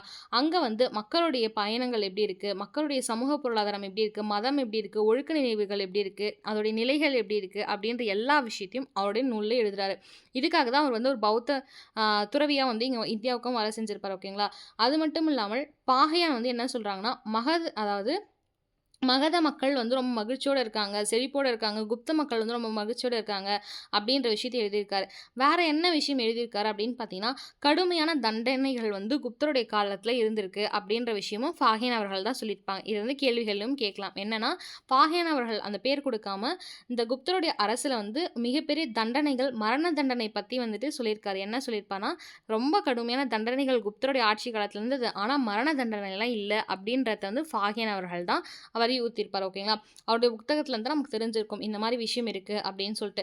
இது மட்டும் இல்லாமல் என்ன அப்படின்னு பார்த்தீங்கன்னா, கயா வந்துட்டு இருக்கு பார்த்தீங்களா, கயா வந்து பாழடைஞ்சிருக்கும் அவரோட டைம்ல. அதெல்லாம் என்ன பண்ணியிருப்பாருன்னா, கபிலவஸ்து அப்படின்னு சொல்லிட்டு ஒரு இருக்கும். அங்கேருந்து அங்க போயிருப்பாரு மாறி. ஓகேங்களா? ஸோ கயாலேருந்து கபிலவஸ்துக்கு மாறி இருப்பாரு. அதுக்கப்புறம் பார்த்தீங்கன்னா, பாட்டாளிபுத்திரத்துடைய மக்கள் வந்து எப்படி இருக்காங்கன்னா, ரொம்ப செல்வ செழிப்போட இருக்காங்க, வாழ்ந்திருக்காங்க அப்படின்னு சொல்லியிருக்காரு. ஆனா இவர் எல்லாமே சொல்லியிருக்காரே தவிர 2ஆம் சந்திரகுப்த பேர அவர் குறிப்பிடவே இல்ல. ஓகேங்களா? ஸோ என்னென்ன சொல்லியிருக்காரு, மக்கள் நல்லா இருந்தாங்க, இங்க தண்டனை குடுக்கப்பட்டுச்சு. ஆனா மரண தண்டனை குடுக்கல. அதுக்கப்புறம் கபிலவஸ்து பத்தி சொல்லியிருக்காரு, கயா பத்தி சொல்லியிருக்காரு, பொருளாதாரம் என்ன, மதம் என்ன, ஒழுக்கம் என்ன, இது எல்லாத்த பத்தியும் சொல்லியிருக்காரு. ஆனால் 2ஆம் சந்திரகுப்தர பத்தி அவரோட பேர பத்தி எதுவுமே சொல்லல அப்படின்னும் வந்து நம்ம குறிப்புகள் சொல்லியிருக்காங்க. ஓகேங்களா? ஸோ இதுதான் பாகியானுடைய மொத்த குறிப்புகள். ஸோ இதை தவிர என்ன 2ஆம் சந்திரகுப்தர் அப்படின்னு பார்த்தீங்கன்னா, அவர் வந்து அதாவது வாகட இளவரசருடைய மகள் பிரபாவதி கல்யாணம் பண்ணிக்கிறாரு. விக்ரமாதித்தன் அப்படின்றது பேரு. மெக்ரலி தூண் கல்வெட்டை வந்து இவர் தான் வந்து குதுப்பினார் பக்கத்தில் வச்சிருப்பாரு. சாஹரி அப்படின்ற பேர் எப்படி கிடைக்கும்னா, மாலவத்தையும் குஜராத்தையும் கைப்பற்றதுனால சாஹரி அப்படின்ற பேர் வரும். ஓகேங்களா? ஏன்னா சாக அரசரை தோற்கடிப்பார். 3ஆம் ருத்ராமனை தோற்கடிச்சு இந்த இடத்தெல்லாம் பெற்றுவார். ஓகேங்களா? ஸோ வேற என்ன நம்ம இவங்களை பற்றி தெரிஞ்சுக்கலாம் அப்படின்னு பார்த்தீங்கன்னா, சிந்து நதியை கடந்து பாக்டீரியான்னு ஒரு பகுதிகள் இருக்கும். அதை வந்து கைப்பற்ற பாக்டீரியா அமீபா ஃபங்கஸ் அப்படின்னு நினச்சிக்காதீங்க. பாக்டீரியா அப்படின்னு ஒரு பகுதி இருக்கும். அந்த பகுதியை கைப்பற்றாரு. அந்த பகுதி அப்போ வந்து குஷானர்கள் கீழே இருந்தது. அவங்க கிட்டேருந்து கைப்பற்றாரு. ஓகேங்களா? ஸோ இது எல்லாமே வந்து சந்திரகுப்தர் இரண்டாம் சந்திரகுப்தரை பற்றி படிக்கிறது. இதை தவிர வேற நம்ம எக்ஸ்ட்ரா நியூஸஸ்லாம் தெரிஞ்சுக்கலாம் அப்படின்னு பார்த்தீங்கன்னா வந்து ரோமானிய பேரரசு கூட வந்து வணிகம்ல இருந்திருக்காரு இந்த இரண்டாம் சந்திரகுப்தர் அவர்கள். ஓகேங்களா? ஸோ அதனால தான் வளம் வந்து இன்னும் அதிகமாக இருந்தது அப்படின்னு சொல்கிறாங்க. ஸோ உஜ்ஜயினி அப்படின்ற ஒரு பகுதி இருக்கும். அந்த உஜ்ஜயினி அப்படின்ற பகுதி தான் முக்கிய வணிக வந்து தலமாக இருந்தது. ஓகே, நகர வளர்ச்சி ரொம்ப அதிகமாக இருக்கும். பாட்டாளிபுத்திரம் கேபிட்டலில் இருந்தாலுமே உஜ்ஜயினி அப்படின்ற ஒரு தலம் தான் வணிக முக்கிய தலமாக இருந்திருக்கு அப்படின்னு சொல்கிறாங்க. வந்து இவர் வந்து ஒரு முக்கியமான மிகப்பெரிய வெற்றியாளராக மட்டும் இல்லாமல் ஒரு சிறந்த நிர்வாகியாகவும் இந்த சந்திரகுப்தர் 2 வந்து இருந்திருக்காரு. ஓகேவா? ஸோ இவருக்கு என்னென்ன பேர் இருக்குது அப்படின்னு ஒரு நோட்டு இப்போ எடுத்துக்கோங்க. நான் சொல்கிற பேர் எல்லாமே நோட் பண்ணி வச்சுக்கோங்க. இன்கேஸ் வந்து குப்தர்களில் இவங்க எந்த மன்னருடைய பேர் அப்படின்னு கேட்டால் கேள்விகள் ஃப்யூச்சரில் வந்துச்சுன்னா நீங்கள் எழுதிப்பீங்க. முதல்ல வந்து விக்ரமாதித்தன், சாஹரி. ஓகேங்களா? விக்ரமாதித்தன், சாஹரி, விக்ரம தேவராஜன். ஓகேங்களா? விக்ரமன் தேவராஜன், விக்ரமாதித்யன். ஓகேங்களா? ஸோ விக்ரம எல்லாமே விக்ரமன் வருதா? அப்போ விக்ரம தேவராஜன் சொன்னோன்னா அதுலேருந்தே தேவஸ்ரீ, தேவகுப்தன், தேவராஜன் இந்த பேர்லாம் வரும். சாஹரி, சிம்ஹ விக்ரமன். ஓகேங்களா? ஸோ விக்ரமன் வந்தாலும் சரி, தேவராஜன், தேவஸ்ரீ, தேவகுப்தன், இந்த மாதிரி வந்தாலுமே இவங்களுக்கு டக்குன்னு என்ன ஞாபகம் வரும்னா 2ஆம் சந்திரகுப்தரோடைய பேர். ஸோ இதை தவிர வேற என்ன எக்ஸ்ட்ரா பேர் அப்படின்னு பார்த்தீங்கன்னா, நரேந்திர சந்திரர், சிம்மச்சந்திரர், நரேந்திர சிம்மர் இது எல்லாமே இவருடைய பேர் தான். ஸோ விக்ரமன், தேவன், அதாவது சந்திரன். ஓகேங்களா? இந்த மாதிரி எந்த பேர்கள் குப்தர்களுடைய காலத்தில் சொல்கிறேன். இந்த பேர் வந்து நம்ம வந்து சோழர்கள்லையும் படிப்போம் பிற்காலத்தில் சில பேர்களில். ஸோ குப்தருடைய காலத்தில் பொறுத்த வரைக்கும் குப்தா கொஷின்ஸ் வந்துச்சுன்னா இதில் எந்த பேர் வந்தாலும் கண்ணை மூடிட்டு 2ஆம் சந்திரகுப்தர் அப்படின்னு போடுங்க. ஓகேங்களா? ஸோ மகாராஜான்ற பட்ட பேர் வந்து இன்கேஸ் அங்கே வந்து ஸ்ரீகுப்தர் பேர் இல்லைன்னா கடோத்கஜரை யூஸ் பண்ணிக்கோங்க. ஓகேவா? ஸோ இவரோட இதில் நவரத்தினங்கள்னு சொல்லுவாங்க. அதாவது 9 அறிஞர்கள் வந்து அவருடைய அவையில் இருந்திருப்பாங்க. கலை, இலக்கியம், அறிவியல் துறைகளில் சிறந்த அந்த 9 அறிஞர்கள் வந்து இவருடைய அவையில் இருந்திருப்பாங்க அப்படின்னு சொல்லுவாங்க. இதில் வந்து ரொம்ப ரொம்ப சிறந்தவங்க யார் அப்படின்னு பார்த்தீங்கன்னா சமஸ்கிருத கவிஞர் காளிதாசர் அவர்கள் தான். ஓகேங்களா? ஸோ அது மட்டும் இல்லாமல் வேறு யார் அப்படின்னு பார்த்தீங்கன்னா சமஸ்கிருத புலவர் ஒருத்தர் இருந்திருப்பார். அவர் தான் ஹரிசேனர். ஹரிசேனர் தான் அந்த ஹலாவத்தூன் கல்வெட்டை கம்போஸ் பண்ணார். அந்த ஹரிசேனரும் சிறந்த ஒரு புலவராகவும் இருந்திருக்காரு. ஓகேங்களா? இதை தவிர வேறு யார் அப்படின்னு பார்த்தீங்கன்னா அமரசிம்மர் இருந்திருக்காரு. மருத்துவரான தன்வந்திரி இருந்திருக்காரு. ஓகேங்களா? இவர் டேபிளர் காலம் இருக்கும். நான் இங்கே பட்டப்பேர் இருக்குது பார்த்தீங்களா? இந்த பட்டப்பேர் வந்து நான் கொஞ்சம் தான் சொல்லியிருக்கேன். அந்த இங்கே கொஞ்சம் தான் இருக்குது புக்கில். நான் நிறைய சொல்லியிருக்கேன், நோட் பண்ணிக்கோங்க. இந்த இலங்கையை சேர்ந்த மேகவர்மனுக்கு வந்து அந்த பௌத்த அரசன் வந்துட்டு என்ன பண்ணுறாங்க, பௌத்த மடாலயம் கட்டுறது வந்துட்டு சொல்லியிருப்பாரு. ஃபஸ்ட்டே சொன்னேன் பார்த்தீங்களா? அந்த இடத்துல அந்த பௌத்த மடாலயம் கட்டுங்க அப்படின்னு சொல்லிட்டு அது வந்து சமகாலத்தவர் அப்படின்றத குறிப்பிடுது. ஸோ இந்த டேபிளர் காலம் ரொம்ப முக்கியமான காலம். காளிதாசர் அவர்கள் சமஸ்கிருத புலவர், ஹரிசேனர் அவர்களும் சமஸ்கிருத புலவர் தான். ஸோ அமரசிம்ஹர் அப்படின்றது அப்படின்னு ஞாபகம் வச்சுக்கோங்க. பிகாஸ் அகராதி டிக்ஷனரி வந்து இவருடைய ஆசிரியர், அகராதியில் ஆசிரியர்னு சொல்லியிருக்காங்க. அப்போ அமரசிம்ஹர் அகராதி தன்வந்திரி பற்றி உங்களுக்கே தெரியும், மருத்துவர். நெக்ஸ்ட்டு காகபானகர் அப்படின்னா ஜோதிடர். ஓகேங்களா? ஸோ சங்கு அப்படின்றது வந்து கட்டடக்கலை நிபுணர். சங்குன்றது கட்டடக்கலை நிபுணர். இதுக்கு எப்படி நம்ம ஷார்ட்கட்டை வச்சுக்கலாம்னா காகபானகர்னால் வந்துட்டு ஜோதிடர் வந்து பாடிக்கிட்டே இருப்பாங்க, காக்கா மாதிரி இல்லை கத்திக்கிட்டே இருப்பாங்க அப்படின்னு ஜஸ்ட் ஒரு ஷார்ட்கட் மட்டும் வச்சுக்கோங்க. சங்கு அப்படின்னா கட்டடக்கலை. ஸோ சங்கு வச்சு சின்ன வயசில் மணல் வீடுலாம் கட்டுவோம்ல, ஸோ கட்டடக்கலை. வராகமிகிரர் அப்படின்னா வானியல். ஸோ ஒரே வரிசை வானியல் அறிஞர். வராச்சி அப்படின்றது வந்து சமஸ்கிருத புலவர்னும் சொல்லலாம், இல்லாத இலக்கண ஆசிரியரும் சொல்லலாம். விட்டாலப்பட்டர்னா மாய வித்தை. உங்களுக்கு இதே தெரியும், நிறைய விட்டாலாச்சாரி படமா இது அப்படின்ற மாதிரிலாம் நமக்கு அந்த காலத்தில் சொல்லியிருப்பாங்க. அந்த விட்டாலப்பட்டர் தான் இவர் மாய வித்தைக்காரர். ஓகேங்களா? ஸோ இது எல்லாமே 2ஆம் சந்திரகுப்தரை பற்றி நம்ம படிக்கிறது. குப்தா அரசு வந்து மிக வந்து வளமாக இருந்தது காரணம் இவர் தான் அப்படின்னு சொல்லியிருக்காங்க. இதை தவிர இன்னும் ஒரே ஒரு பாயிண்ட் என்ன எக்ஸ்ட்ரா அப்படின்னு பார்த்தீங்கன்னா, கங்கை சமவெளியில் இவர் வந்து என்ன பண்ணியிருக்காருன்னா பிராமணர்களுக்கு சில பூமிகளை வந்து கொடுத்துருக்கிறதா வந்து சில குறிப்புகள்லாம் இருக்குது. ஓகேங்களா? எங்கன்னு பார்த்தீங்கன்னா கங்கை சமவெளிகளில். ஸோ இதை தவிர வேற என்ன அப்படின்னு பார்த்தீங்கன்னா, பாட்டாளிபுத்திரத்துல வசிக்கிறவங்க வந்து ரொம்ப பணக்காரர்களாவும், வசதியானவர்களாவும், ஈகை குணம் வந்து கொண்டவர்களாவும் இருந்தாங்க அப்படின்றது வந்து ஃபாஹியனுடைய குறிப்பில இருக்கு. அது மட்டும் இல்லாமல் இவருடைய குறிப்பில வேற என்ன எக்ஸ்ட்ரா இருக்கு அப்படின்னு பார்த்தீங்கன்னா வந்துட்டு, மதுரால தான் மக்கள் தொகை வந்து அதிகமா இருந்தாங்க. அந்த குடும்பத்தில இருக்கவங்களும், அந்த மக்களும் வந்து ரொம்ப சந்தோஷமா இருந்திருக்காங்க அப்படின்னு சொல்றாங்க. ஸோ அரசருக்கு சொந்தமான எல்லா நிலத்திலயும் வந்து விவசாயிகள் வந்து செய்வதற்கு ஒரு தனி பகுதிகள் வந்து விட்டப்பட்டிருக்காங்க அப்படின்னு சொல்றாங்க. வேற என்ன அப்படின்னு பார்த்தீங்கன்னா, சூழ்நிலைகள் எல்லாமே அழகா இருந்தது அப்படின்னு சொல்றாங்க. ஸோ வந்து யாராவது ஒரு கலகம் செஞ்சுட்டாங்கன்னா வச்சுக்கோங்களேன், இப்போ வந்துட்டு ஒரு அரசர் வந்து ஒரு மந்திரியே இல்ல வேற யாரும் நோபல நம்புறாருன்னா, அவங்களுக்கு ஏதாவது கலகம் செஞ்சுடுறாங்கன்னா என்ன பண்ணுவாங்கன்னா, அவங்களுடைய கட்டை விரல என்ன பண்ணிருவாங்க, கட் பண்ணிருவாங்களாமா. ஓகேங்களா? இந்த வலது கையவே கட் பண்ணிருவாங்க. ஓகேங்களா? ஸோ கட்டை விரல் மட்டும் இல்ல, வலது கையவே கட் பண்ணிருவாங்க அப்படின்ற விஷயத்தையும் ஃபாகியான் வந்து அவருடைய நூற்குறிப்புல சொல்லியிருப்பாரு. இந்த பாயிண்ட்ஸ் நீங்க எக்ஸ்ட்ரா தெரிஞ்சுக்கோங்க ஃபாகியான்ஸ் பத்தி. சரி, ஓகே. இப்போ குமாரகுப்தர். சரி, இந்த குமாரகுப்தர் பத்தி உங்களுக்கு எல்லாத்துக்குமே டக்குனு கிளிக் ஆகுற ஒரு விஷயம் என்னன்னா, இவர சக்ராதித்யர் அப்படின்னு சொல்லுவாங்க. நாலந்தா பல்கலைக்கழகம். இந்த 2 விஷயம் டக்குனு கனெக்ட் ஆகுற விஷயம். ஸோ இவர பத்தி வேற என்ன தெரிஞ்சுக்கலாம் அப்படின்னு பார்த்தா இந்த 2 விஷயம் தான். ஸோ என்ன அப்படின்னு பார்த்தீங்கன்னா, குமாரகுப்தர் யாரு அப்படின்னு பார்த்தீங்கன்னா, 2ஆம் சந்திரகுப்தருடைய மகன் தான் இந்த 1ஆம் குமாரகுப்தர். இவர் என்ன பண்றாருன்னா, நாலந்தா பல்கலைக்கழகத்தை உருவாக்கியவரே இவர் தான். ஓகே. இந்த குமாரகுப்தர் தான் 455ல இவர் ஆட்சிக்கு வராரு. அதனால இவர் சக்ராதித்யர் அப்படின்ற பேராலும் அழைக்கப்படுறார். இந்த 3 பாயிண்ட் ரொம்ப ரொம்ப முக்கியமான பாயிண்ட். குமாரகுப்தர தொடர்ந்து யார் வராங்க அப்படின்னு பார்த்தீங்கன்னா, ஸ்கந்தகுப்தர் வருவாங்க. ஸோ ஸ்கந்தகுப்தர் கிட்ட எப்பயுமே கேட்குற ஒரு கொஸ்டின் என்னன்னா, அந்த பிடாரி தூண் கல்வெட்ட கட்டியது அதாவது இது பண்ணது யாருன்னு கேட்பாங்க. இல்லனாலும் ஸ்கந்தகுப்தர் வந்து யாருக்கு அப்புறம் வந்து ஆட்சிக்கு வந்தாங்கன்னு கேட்பாங்க. 3வதா கேட்கக்கூடிய கொஸ்டின், ஈனர்களுடைய படையெடுப்ப வந்துட்டு சந்திக்க நேரிட்டது யாருடைய டைம்ல குப்தர்கள் அப்படின்னு பார்த்தீங்கன்னா, இந்த ஸ்கந்தகுப்தருடைய டைம் தான். ஓகேங்களா? இந்த ஸ்கந்தகுப்தர் என்ன பண்றாங்க அப்படின்னு பார்த்தீங்கன்னா, தோற்கடிச்சு விரட்டப்படுறாங்க. 12 வருஷத்துக்கு அப்புறம் மீண்டும் வந்துட்டு என்ன பண்றாங்கன்னா, ஹீனர் வந்துட்டு குப்த பேரரச வந்து படையெடுக்கிறாங்க. ஓகேங்களா? ஸோ ஹீனர் வந்து குப்த பேரரச தோற்கடிக்கவும் செய்றாங்க. இது வந்து வரலாற்று ஆசிரியர்கள் நெறைய பேர் சொல்லியிருக்காங்க. நெறைய வரலாற்று ஆசிரியர்கள் இவர் தான் வந்து கடைசி பேரரசரா இருந்திருக்காரு அப்படின்னு கேட்கலாம். நீங்க வந்து இங்க விஷ்ணுகுப்தர் தானன்னு கேட்டா, குப்த அரசுல கடைசி அரசர் அப்படின்னா விஷ்ணுகுப்தர். ஆனா பேரரசர் அப்படின்னு கேட்டீங்கன்னா, ஸ்கந்தகுப்தர் அவர்கள் தான். ஓகேங்களா? ஸோ வேற என்ன அப்படின்னு பார்த்தீங்கன்னா வந்து, அதுக்கப்புறம் சின்ன சின்ன ஆட்சியாளர்கள் வராங்க. இந்த இதில ஒரு சிறந்த குப்த பேரரசர் யாரு அப்படின்னு பார்த்தீங்கன்னா, இதுக்கப்புறம் வரவங்கள்ல பாலாதித்யன்னு சொல்லலாம். இல்ல 1ஆம் நரசிம்மகுப்தன்னு சொல்லலாம். இதுக்கப்புறம் வேற யாருமே அவங்களுடைய பேர்ல அரியணை ஏறுனதுக்கு அப்புறம் வேற யாரும் பெருசா வரல அப்படின்னு தான் சொல்லலாம். இவங்க வந்து பௌத்த மடாலயத்துக்கும் சரி, நெறைய பௌத்தர்களுக்கு வந்து ஆ நூல்கள், புத்தகங்கள் எல்லாமே நெறைய குடுத்துருக்காங்க அப்படின்னு சொல்லலாம். வேற என்ன ஒரு விஷயம் அப்படின்னு பார்த்தீங்கன்னா, மிகிரிகுலர் அப்படின்ற ஒரு விஷயத்த பத்தி நம்ம படிச்சாகணும் இந்த இடத்துல. என்ன அப்படின்னு பார்த்தீங்கன்னா, மிகிரிகுலர் அப்படின்றது வந்து ஒரு பௌத்தத்த வந்து பசுமையா எப்படி சொல்றது? பசுமையோட பார்க்குறாங்க பார்த்தீங்களா? அது. அந்த மிகிரிகுலர் வந்து என்ன பண்றாங்க, கப்பம் கட்டுறத நிறுத்திடுறாங்களாமா. யாருக்கு? இந்த குப்தருடைய ஆட்சியில வந்து மிகிரிகுலர் கப்பம் கட்டுறதையும் நிறுத்திறாங்க. ஸோ கடைசி அரசரா விஷ்ணுகுப்தர் அவர்கள் இருக்காங்க. ஓகேங்களா? ஸோ பாலாதித்யர்ன்னு ஒருத்தர் வருவாரு. அவருக்கு அப்புறம் தான் குப்தர் அரசன் வந்து சுத்தமாவே ஆ மொத்தமாவே போயிரும்னு சொல்றாங்க. ஸோ விஷ்ணுகுப்தர் வந்துட்டு சும்மா பேரளவுக்கு அரசரா இருந்துட்டு போயிருவாரு.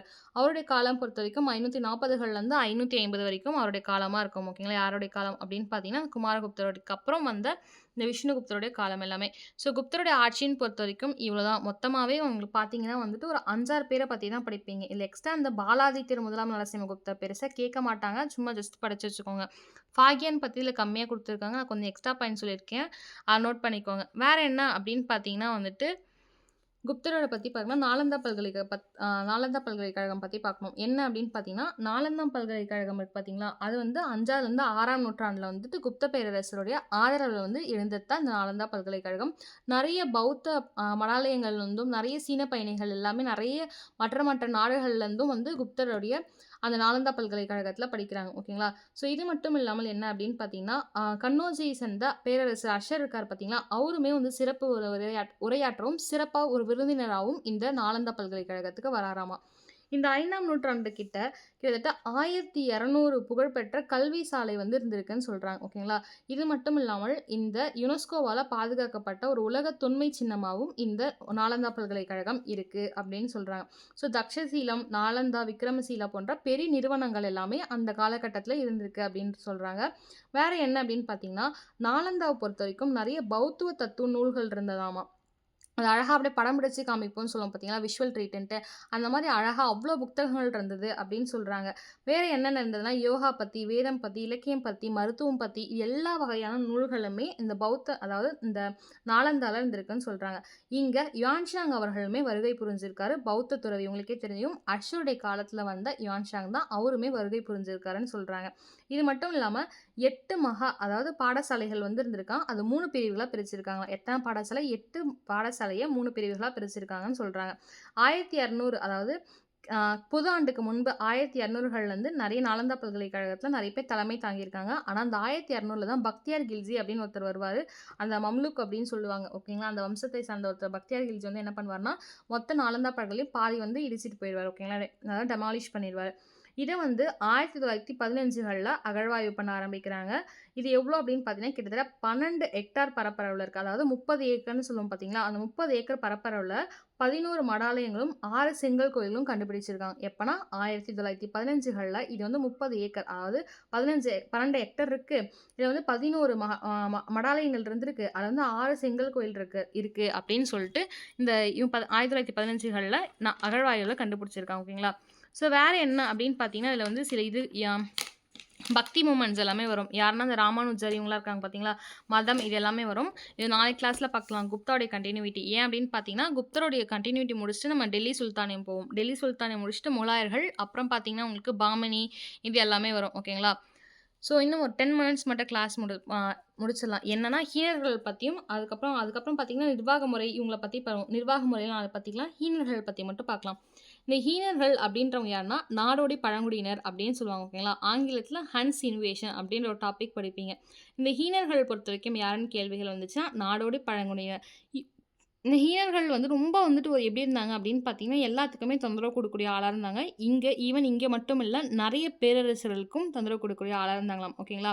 ஸோ இவங்க என்ன பண்றாங்கன்னா, இதுல வந்து ஒரு மாபெரும் தலைவரா வந்துட்டு இல்லனாலுமே, இவங்க நெறைய பேரு சேர்ந்து என்ன பண்றாங்கன்னா, நெறைய அரசர்களுக்கு வந்து எப்படி சொல்றது? எதிர்த்து போரிடுறாங்க. ஓகேங்களா? நெறைய பேரரச வந்து உடைச்சும் தள்ளியிருக்காங்க. இவங்கள்ல ரொம்ப முக்கியமானவங்க யாருன்னா, தலைமையில இருந்தவங்க வந்து ரோமாபுரியை சார்ந்த கான்ஸ்டான்டினோபிள் வந்துட்டு பேரரசா உள்ளாக்கியிருக்காங்க. ஓகேங்களா? ரோமாபுரியை சேர்ந்த கான்ஸ்டான்டினோபிளோட பேரரசா உருவாக்குனது தான் இந்த ஹீன அரசர்கள் அப்படின்னு சொல்றாங்க. இவங்களோட யார் இருந்திருக்காங்கன்னா, வெள்ளையீனர்கள்ன்னு சொல்லுவாங்க. ஓகேங்களா? இவங்க வந்து யாருக்கு தொடர்புடையவங்கன்னா, வெள்ளையீனர்கள். அந்த வெள்ளையீனர்கள் யார் அப்படின்னு பார்த்தீங்கன்னா, மத்திய ஆசியா வழியா வந்த இந்தியர்கள் அப்படின்னு சொல்றாங்க. ஓகே. யாரு? மத்திய ஆசியாலேருந்து வந்த இந்தியர்கள். ஓகேங்களா? ஸோ, அப்ப மத்திய ஆசியானா சென்ட்ரல் ஆசியா. ஸோ, நம்ம வந்து அந்த ஆரியர்களுடைய வருகையுமே நம்ம அங்கருந்து தான் வந்தாங்கன்னு சொல்லுவோமா? அப்ப இங்கேயும் என்ன சொல்றாங்கன்னா, வரலாற்று ஆசிரியர்கள், இந்த ஈனர்கள் அப்படின்றவங்க சென்ட்ரல் ஏசியாலேருந்து தான்ப்பா வந்தாங்க. அந்த சென்ட்ரல் ஏசியாலேருந்து வந்த ஈனர்கள் தான் இந்த வெள்ளை ஹீனர்கள் அப்படின்னு சொல்றாங்க. ஓகேங்களா? இது மட்டும் இல்லாமல், அவங்க ஏன் வந்து அவங்கள பார்த்து எல்லாம் பயப்படுறாங்கன்னா, இவங்க வந்து எப்படி சொல்றது? பயங்கரமா போர் அப்படின்றது ஒரு ரூல்ஸ் அண்ட் ரெகுலேஷன்ஸ் இல்லாம எப்படி வேணாலும் போர் புரிவாங்க. ஓகேங்களா? ஸோ அந்த மாரி படைகள வந்து இவங்க வந்து வழிநடத்தியிருக்காங்க. எல்லா எல்லையோர நாடுகளுக்குமே தொந்தரவா தான் இருந்திருக்காங்க இந்த ஹீனர்கள். ஓகேங்களா?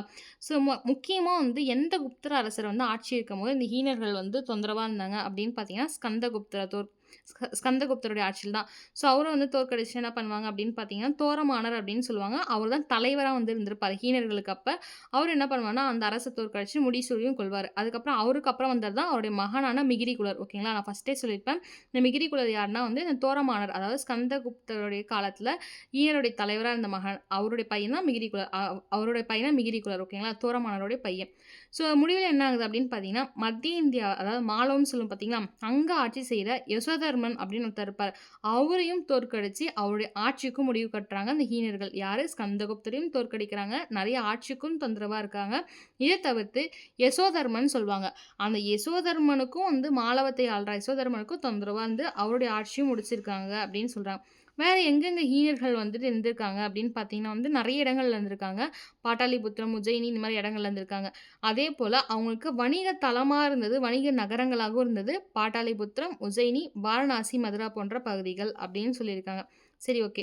இதுக்கப்புறம் இன்னும் ஒரே ஒரு பாயிண்ட் தான் என்னன்னு பார்த்தீங்கன்னா, துறைமுகங்கள். என்ன அப்படின்னா, இந்தியாவுல உள்ள மேலை கடற்கரைன்னு சொல்லுவோம். அந்த மேலை கடற்கரை துறைமுகங்கள் ரொம்ப வந்து குப்தர் அரசுக்கு வணிகத்தில வந்து மிகப்பெரிய ஒரு ஆளுமை தந்திருக்கு அப்படின்னு சொல்லலாம். என்ன அப்படின்னு பார்த்தீங்கன்னா, கல்யாண், மங்களூர், மலபார். இது எல்லாமே வந்து மேலை கடற்கரை துறைமுகம்னு சொல்லுவோம். அதுவே கீழை கடற்கரை துறைமுகம் அப்படின்னு பார்த்தீங்கன்னா, வங்காளத்திலிருந்து தாமிரலப்தின்னு சொல்லுவோம். ஓகேங்களா? ஸோ அந்த தாமிரலப்தின்ற வார்த்தை குப்தர்கள் வந்தாவே தாமிரலப்தின்ற வார்த்தை உங்களுக்கு ஆட்டோமேட்டிக்கா வரணும். ஏன் அப்படின்னு பார்த்தீங்கன்னா, நெறைய கேள்விகள் வந்து எங்க துறைமுகத்தில வந்து அவங்க அதிகம் வணிகம் செஞ்சாங்க அப்படின்ற மாரி டிஎன்பிஎஸ்சி நெறைய கேள்விகள் கேட்டிருக்காங்க. ஈவன் யுஜிடிஆர்பிலயுமே கேட்டிருக்காங்க. ஸோ அப்படி வந்துச்சுன்னா உங்களுக்கு என்ன எழுதணும் அப்படின்னு பார்த்தீங்கன்னா, தாமிரலிப்தி அப்படின்னு எழுதணும். ஸோ மேலை கடற்கரை துறைமுகங்கள் அப்படின்னு கேட்டா கல்யாண், மங்களூர், மலபார். அதுவே கீழை அப்படின்னு கேட்டா வந்து வங்காளம் இருந்து தாமிரலிப்தி வரைக்கும் கீழை. ஓகேங்களா? ஸோ இவ்வளோதான் குப்தர்கள் பத்தி. ஸோ குப்தருடைய வந்து எப்படி ஆட்சி முறை ஸ்டார்ட் ஆச்சு, எத்தன அரசர்கள் வந்து ஆட்சி செய்தாங்க, அதுக்கப்புறம் வந்து ஹீனர்கள் பத்தி, ஃபாகியான் பத்தி பார்த்தோம். அதுக்கப்புறம் அவைப்புலவர்கள். இதுக்கப்புறம் நம்ம பார்க்கக்கூடிய விஷயம் நாளைக்கு என்ன அப்படின்னு பார்த்தீங்கன்னா வந்து உங்களுக்கு ஷெட்யூல் வந்திருக்கும்னு நினைக்கிறேன். பிஜியோடைய ஷெட்யூல் வந்திருக்கும்னு நினைக்கிறேன். டெஸ்ட் சீரிஸ்க்கு உங்களுக்கு என்னைக்கு டெஸ்ட் இருக்கோ அன்னைக்கு வீடியோ கிளாஸ் இருக்காது. அந்த டெஸ்ட் இல்லாத அன்னைக்கு வீடியோ கிளாஸ் இருக்கும். உங்களுக்கு 2 நாள் விட்டு டெஸ்ட் இருக்குமா, 1 நாள் விட்டு டெஸ்ட் இருக்குமான்னு தெரியல. பிரியா மேம் வந்து ஷெட்யூல் பண்ணாங்க. கேட்டு உங்களுக்கு பார்த்துக்கோங்க அத. ஸோ குப்தருடைய நிர்வாக முறை அத பத்தி பார்க்கணும். ஓகேங்களா? ஸோ வந்து என்னன்னா மகாராஜித்தி ராஜா, சாம்ராட், சக்கரவர்த்தி, பரம பட்டாராஜா, பரமேஸ்வரா போன்ற நெறைய பட்டங்கள் வந்து குப்தர்களுக்கு இருந்திருக்கும். ஓகேங்களா? ஸோ அந்த மாரி பட்டப்பெயர்கள் வந்து அவங்களுக்கு இருக்கும் அப்படின்னு சொல்லியிருப்பாங்க.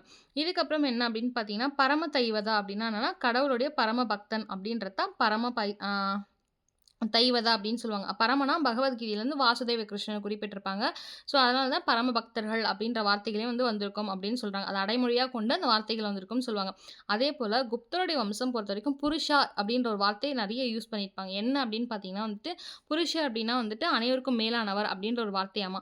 ஸோ, அந்த வார்த்தைய அதிகமா யூஸ் பண்ணியிருப்பாங்க. இத வந்து கடவுளுக்கு ஒப்பிட்டு சொல்றாங்க. ஓகேங்களா? கடவுளுக்கு ஒப்பிட்டு அந்த அளவுக்கு மேன்மையான ஒருத்தர இப்படி சொல்வாங்க அப்படின்னு சொல்றாங்க. அதுக்கப்புறம் நெறைய தெய்வீக உரிமைகள், கோட்பாடுகள் எல்லாமே குப்தருடைய காலத்தில நடைமுறைகளுக்கு இருந்திருக்கும். இது வந்து அரசர் நிர்வாக முறைய பத்தி பார்க்கணும்னா, அவங்களுடைய அமைச்சர்களாகட்டும், அதிகாரிகள் அவங்களுடைய அமைச்சர் குழு பத்தி, பேரரசுடைய பிரிவுகள் பத்தி பார்க்கும். இதுல ரொம்ப முக்கியமான இன்னொரு விஷயம் என்னன்னா, நெறைய வந்து நில திருத்தங்கள், நில குத்தகை முறை எல்லாமே இருந்திருக்கும். ஓகேங்களா? அவங்களுடைய உரிமை தன்மை என்னவா இருந்துச்சு, நில குத்தகை வகை எப்படின்றது, வரி வந்து பாகா, போகா, கரா, பலி, உதியகா, அப்புறம் உபரிகா, ஹிரண்யா, வாதா, பூதா, ஹலிவாக்ரா, கல்கா, கிளிப்தா, உபலிகலிப்தா இந்த மாரி நெறைய வரிகள் இருக்கும். எனக்கு இவ்வளோ தான் ஞாபகம் இருக்கு. இன்னும் நெறையுமே இருக்கும் ஆக்சுவலா. ஸோ இந்த மாரி வரிகள் எல்லாமே அத பத்தி பார்க்கலாம். ஒரு ஷார்ட்கட்டா நான் வந்துட்டு உங்களுக்கு இது எல்லா கிளாஸஸ் முடிஞ்சதுக்கப்புறம் சொல்றேன். இத முடிச்சுட்டு சமூகம் மற்றும் பொருளாதாரத்த பத்தி பார்க்கணும். அண்ட் தென் பார்த்தீங்கன்னா, சமூகம் மற்றும் பொருளாதாரத்தில மாவட்டங்கள் கீழ எப்படி இருந்தது நிர்வாகம் அப்படின்னு பார்ப்போம். அதுக்கப்புறம் சமூகம் பார்ப்போம். ஓகேங்களா? சட்டங்கள்லாம் எப்படி இருந்தது? அடிமை முறை இருந்ததா? பெண்களுடைய நிலை எப்படி இருந்தது? அவங்களோட மதம், அதுக்கப்புறம் ராணுவம் எப்படி இருந்தது? பொருளாதாரம் எப்படி இருந்தது? இத பத்தி படிப்போம். இத தவிர்த்து வணிகம், வர்த்தகம் எப்படி இருந்தது? வேளாண்மை எப்படி இருந்தது? அப்படின்னு பார்ப்போம். இந்த வேளாண்மை பொறுத்தவரைக்கும்னா, க்ஷேத்ரா, கிலா, அப்ரகாதா, வாஸ்தி, கபடசாஹாரா இந்த மாரி பேர்கள்லாம் படிப்போம். ஓகேங்களா? அதாவது பயிரிடக்கூடிய நிலம் எது? தரிசு நிலம் எது? இதெல்லாம் பார்ப்போம். இத தாண்டி ஸ்தூபிகள் இருக்கா? சிற்பங்கள், கல்ப சிற்பங்கள், குடைவரை கோயில்கள் இதெல்லாம் அவங்க எப்படி இருந்தது? சமஸ்கிருத இலக்கணங்கள் எப்படி இருந்தது? இவங்களுடைய காலகட்டத்தில 18 புராணங்கள் வந்துட்டு எழுதியிருப்பாங்க. ஸோ, அந்த புராணங்கள் பேர் என்ன? இது எல்லாமே நம்ம நாளைக்கு கிளாஸ்ல பார்க்கலாம். ஓகேங்களா? ஸோ, இன்னைக்கு கிளாஸ் வந்து உங்களுக்கு புரிஞ்சதா? அப்படின்னு சொல்லிட்டு தம்ஸ் அப் பண்ணுங்க.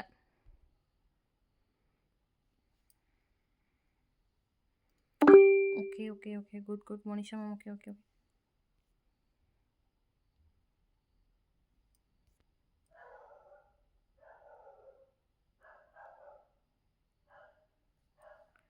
ஓகே. இன்னைக்கு கிளாஸ் வந்து உங்க எல்லாத்துக்கும் புரிஞ்சுச்சு. Okay, very good.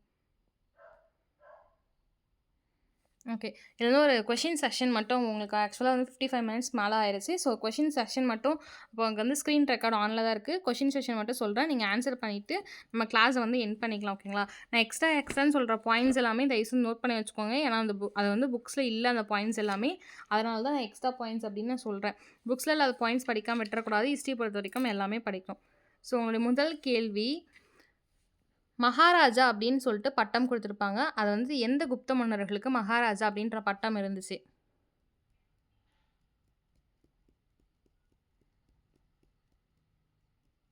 Okay. Srigupta, Gayathri ma'am very good. இன்னும் ஒருத்தருக்கும் அந்த பட்டம் குடுத்துருந்தாங்க. மகாராஜா அப்படின்னு சொல்லிட்டு. ஸ்ரீகுப்தா, கடோத்கஜர் very good. Durga ma'am, Monisha ma'am, Gayathri ma'am okay. எல்லாமே கரெக்டாக சொல்கிறீங்க.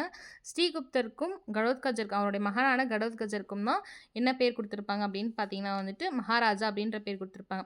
லிச்சாவி மதம் அதாவது இளவரசி இருக்காங்க பார்த்தீங்களா, அவங்கள மணந்தவங்க பேர் என்ன? லிச்சாவி அப்படின்ற இளவரசியை மணந்தவங்க பேர் என்ன? Very good. லிச்சாவி இளவரசியை மணந்த மன்னர் பேர் என்ன? Very good ma'am. Super ma'am. Renuka ma'am super. முதலாம் சமுத்திரகுப்தர். Okay. Gayathri ma'am very good. Okay. இன்னும் ஒரு கேள்வி.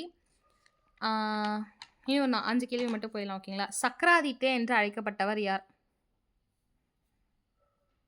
நீங்க உங்களுக்கு ஞாபகம் இல்லன்னா கூட நீங்க எழுதி வச்ச நோட்ஸ் வந்து பார்க்கலாம். ஏன்னா, பிகாஸ் நம்ம கைப்பட எழுதுனது நம்ம திருப்பி நம்ம இப்ப சொன்னோம் அப்படின்ற ஞாபகம் உங்களுக்கு கிளிக் ஆகும். டக் டக்குன்னு சொல்லுங்க கமான். சக்ராதித்யா என்று அழைக்கப்பட்டவர் யார்? Very good Suryageetha ma'am very good. குமாரகுப்தர் வெரி குட். நாலந்தா பல்கலைக்கழகத்தை கட்டியவர் யார்?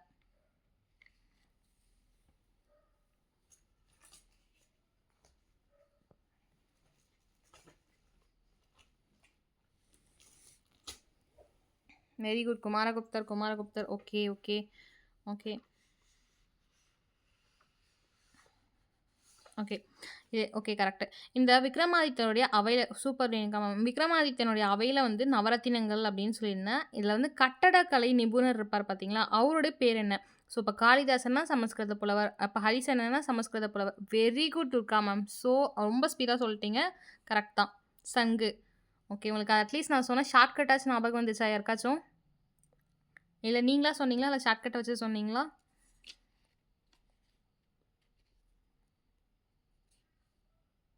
ரெண்டுமே நாங்களே. Okay very good. Renuka ma'am நாங்களே, துர்கா மேம் 2மே. Okay super ma'am, super ma'am. Okay சங்கு. So okay. இப்போ உங்களுக்கு என்னன்னா படிச்சு இப்ப நம்ம நடத்தின உடனே உங்களுக்கு ஞாபகம் இருக்கும். பட் வந்துட்டு நீங்க அந்த 147ன்னு ஒரு மெத்தட் இருக்கு. ஆக்சுவலா நாங்க அப்படிதான் படிச்சோம். நீங்க இப்ப நான் நடத்துனேன்னா, முந்தா நேத்து வந்து வாட் இஸ் ஹிஸ்டரி நடத்தேன்னா, அந்த பகுதியும் செகண்ட் நடத்தினேன். நேத்து வந்து இண்டஸ் வேலி பத்தி நடத்தியிருப்பேன். இன்னைக்கு வந்து பார்த்தீங்கன்னா, குப்தர பத்தி நடத்தியிருப்பேன். இது 3த்தையுமே என்ன பண்ணணும், நீங்க டெய்லிக்கு ரிவைஸ் பண்ணணும். ஃபர்ஸ்ட் டே ரிவைஸ் பண்ணணும். அதுக்கப்புறமேட்டுக்கு 4த் டே ரிவைஸ் பண்ணணும். 7த் டேவும் ரிவைஸ் பண்ணணும். 147 ரிவைஸ் பண்ணீங்கன்னா, நீங்க கண்டிப்பா மறக்கவே மறக்காது. இது வந்து ஒரு ஸ்ட்ராட்டஜி. படிக்கிற ஸ்ட்ராட்டஜி கண்டிப்பா மறக்காது. ஃபர்ஸ்ட் டே படிச்சத 4த் டேவும் படிக்கணும், 7த் டேவும் படிக்கணும். ஒரு வாரத்துல 3 நாளாச்சும் நீங்க எடுத்து படிக்கணும். ஓகே. இன்னும் 2 கொஸ்டின் பார்த்துட்டு நம்ம வந்துட்டு ஆ இது பண்ணிடலாம். ஓகே. மெக்ரலி இரும்பு தூண் கல்வெட்டு இருக்குல்ல, அது வந்து யாருக்காக கட்டப்பட்டது? மெக்ரலி இரும்பு தூண் கல்வெட்டு குதுப்பினார் பக்கத்துல கட்டியிருக்காங்கன்னு சொன்னா, யாருக்காக கட்டப்பட்டது?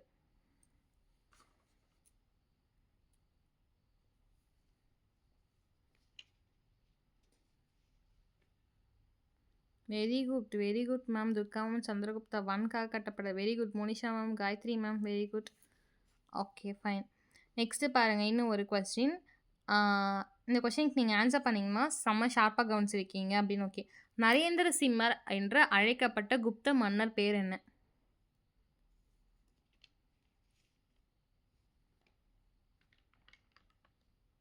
Super Gayathri ma'am. 2ஆம் சந்திரகுப்தர். Okay ma'am. ஷார்ட்டா போட்டுருக்காங்க. 2வது சந்திரா அப்படின்னு சொல்லிட்டு. Gayathri ma'am okay good. Okay Monisha ma'am super very good. Okay. Okay Renuka ma'am good good. Okay. இன்னும் ஒரே ஒரு கொஸ்டின் பேலன்ஸ் இருக்கு. அத மட்டும் பார்த்துக்கலாம்.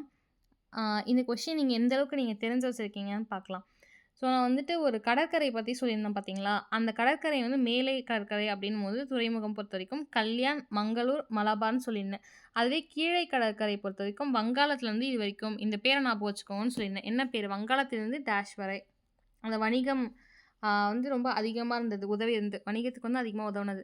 செம Gayathri ma'am super. Durga ma'am super. Renuka ma'am super, super ma'am. Okay. எல்லாருமே கரெக்ட்டா சொல்லிட்டீங்க. Suryageetha ma'am super. ஓகே. என்ன பேர் அப்படின்னு பார்த்தீங்கன்னா, தாமிரலப்தின்னு சொல்லுவாங்க. ஓகேங்களா? சரி ஓகே. இன்னைக்கு கிளாஸ்ல ஏதாவது புரியலன்னா சொல்லுங்க. நம்ம திருப்பியும் வந்துட்டு நாளைக்கு பார்க்கும்போது கூட கன்டினியூட்டி பண்ணிக்கலாம். நாளைக்கு நான் சொன்ன மாரி நிர்வாகம், அவங்களுடைய சமூக முறை இத பத்தி பார்க்கலாம். இன்னைக்கு கிளாஸ் புரிஞ்சதா அப்படின்னு சொல்லிட்டு தம்ஸ் அப் மட்டும் போட்டுருங்க. Okay Durga ma'am very good. Okay Gayathri ma'am, Monisha ma'am okay good good.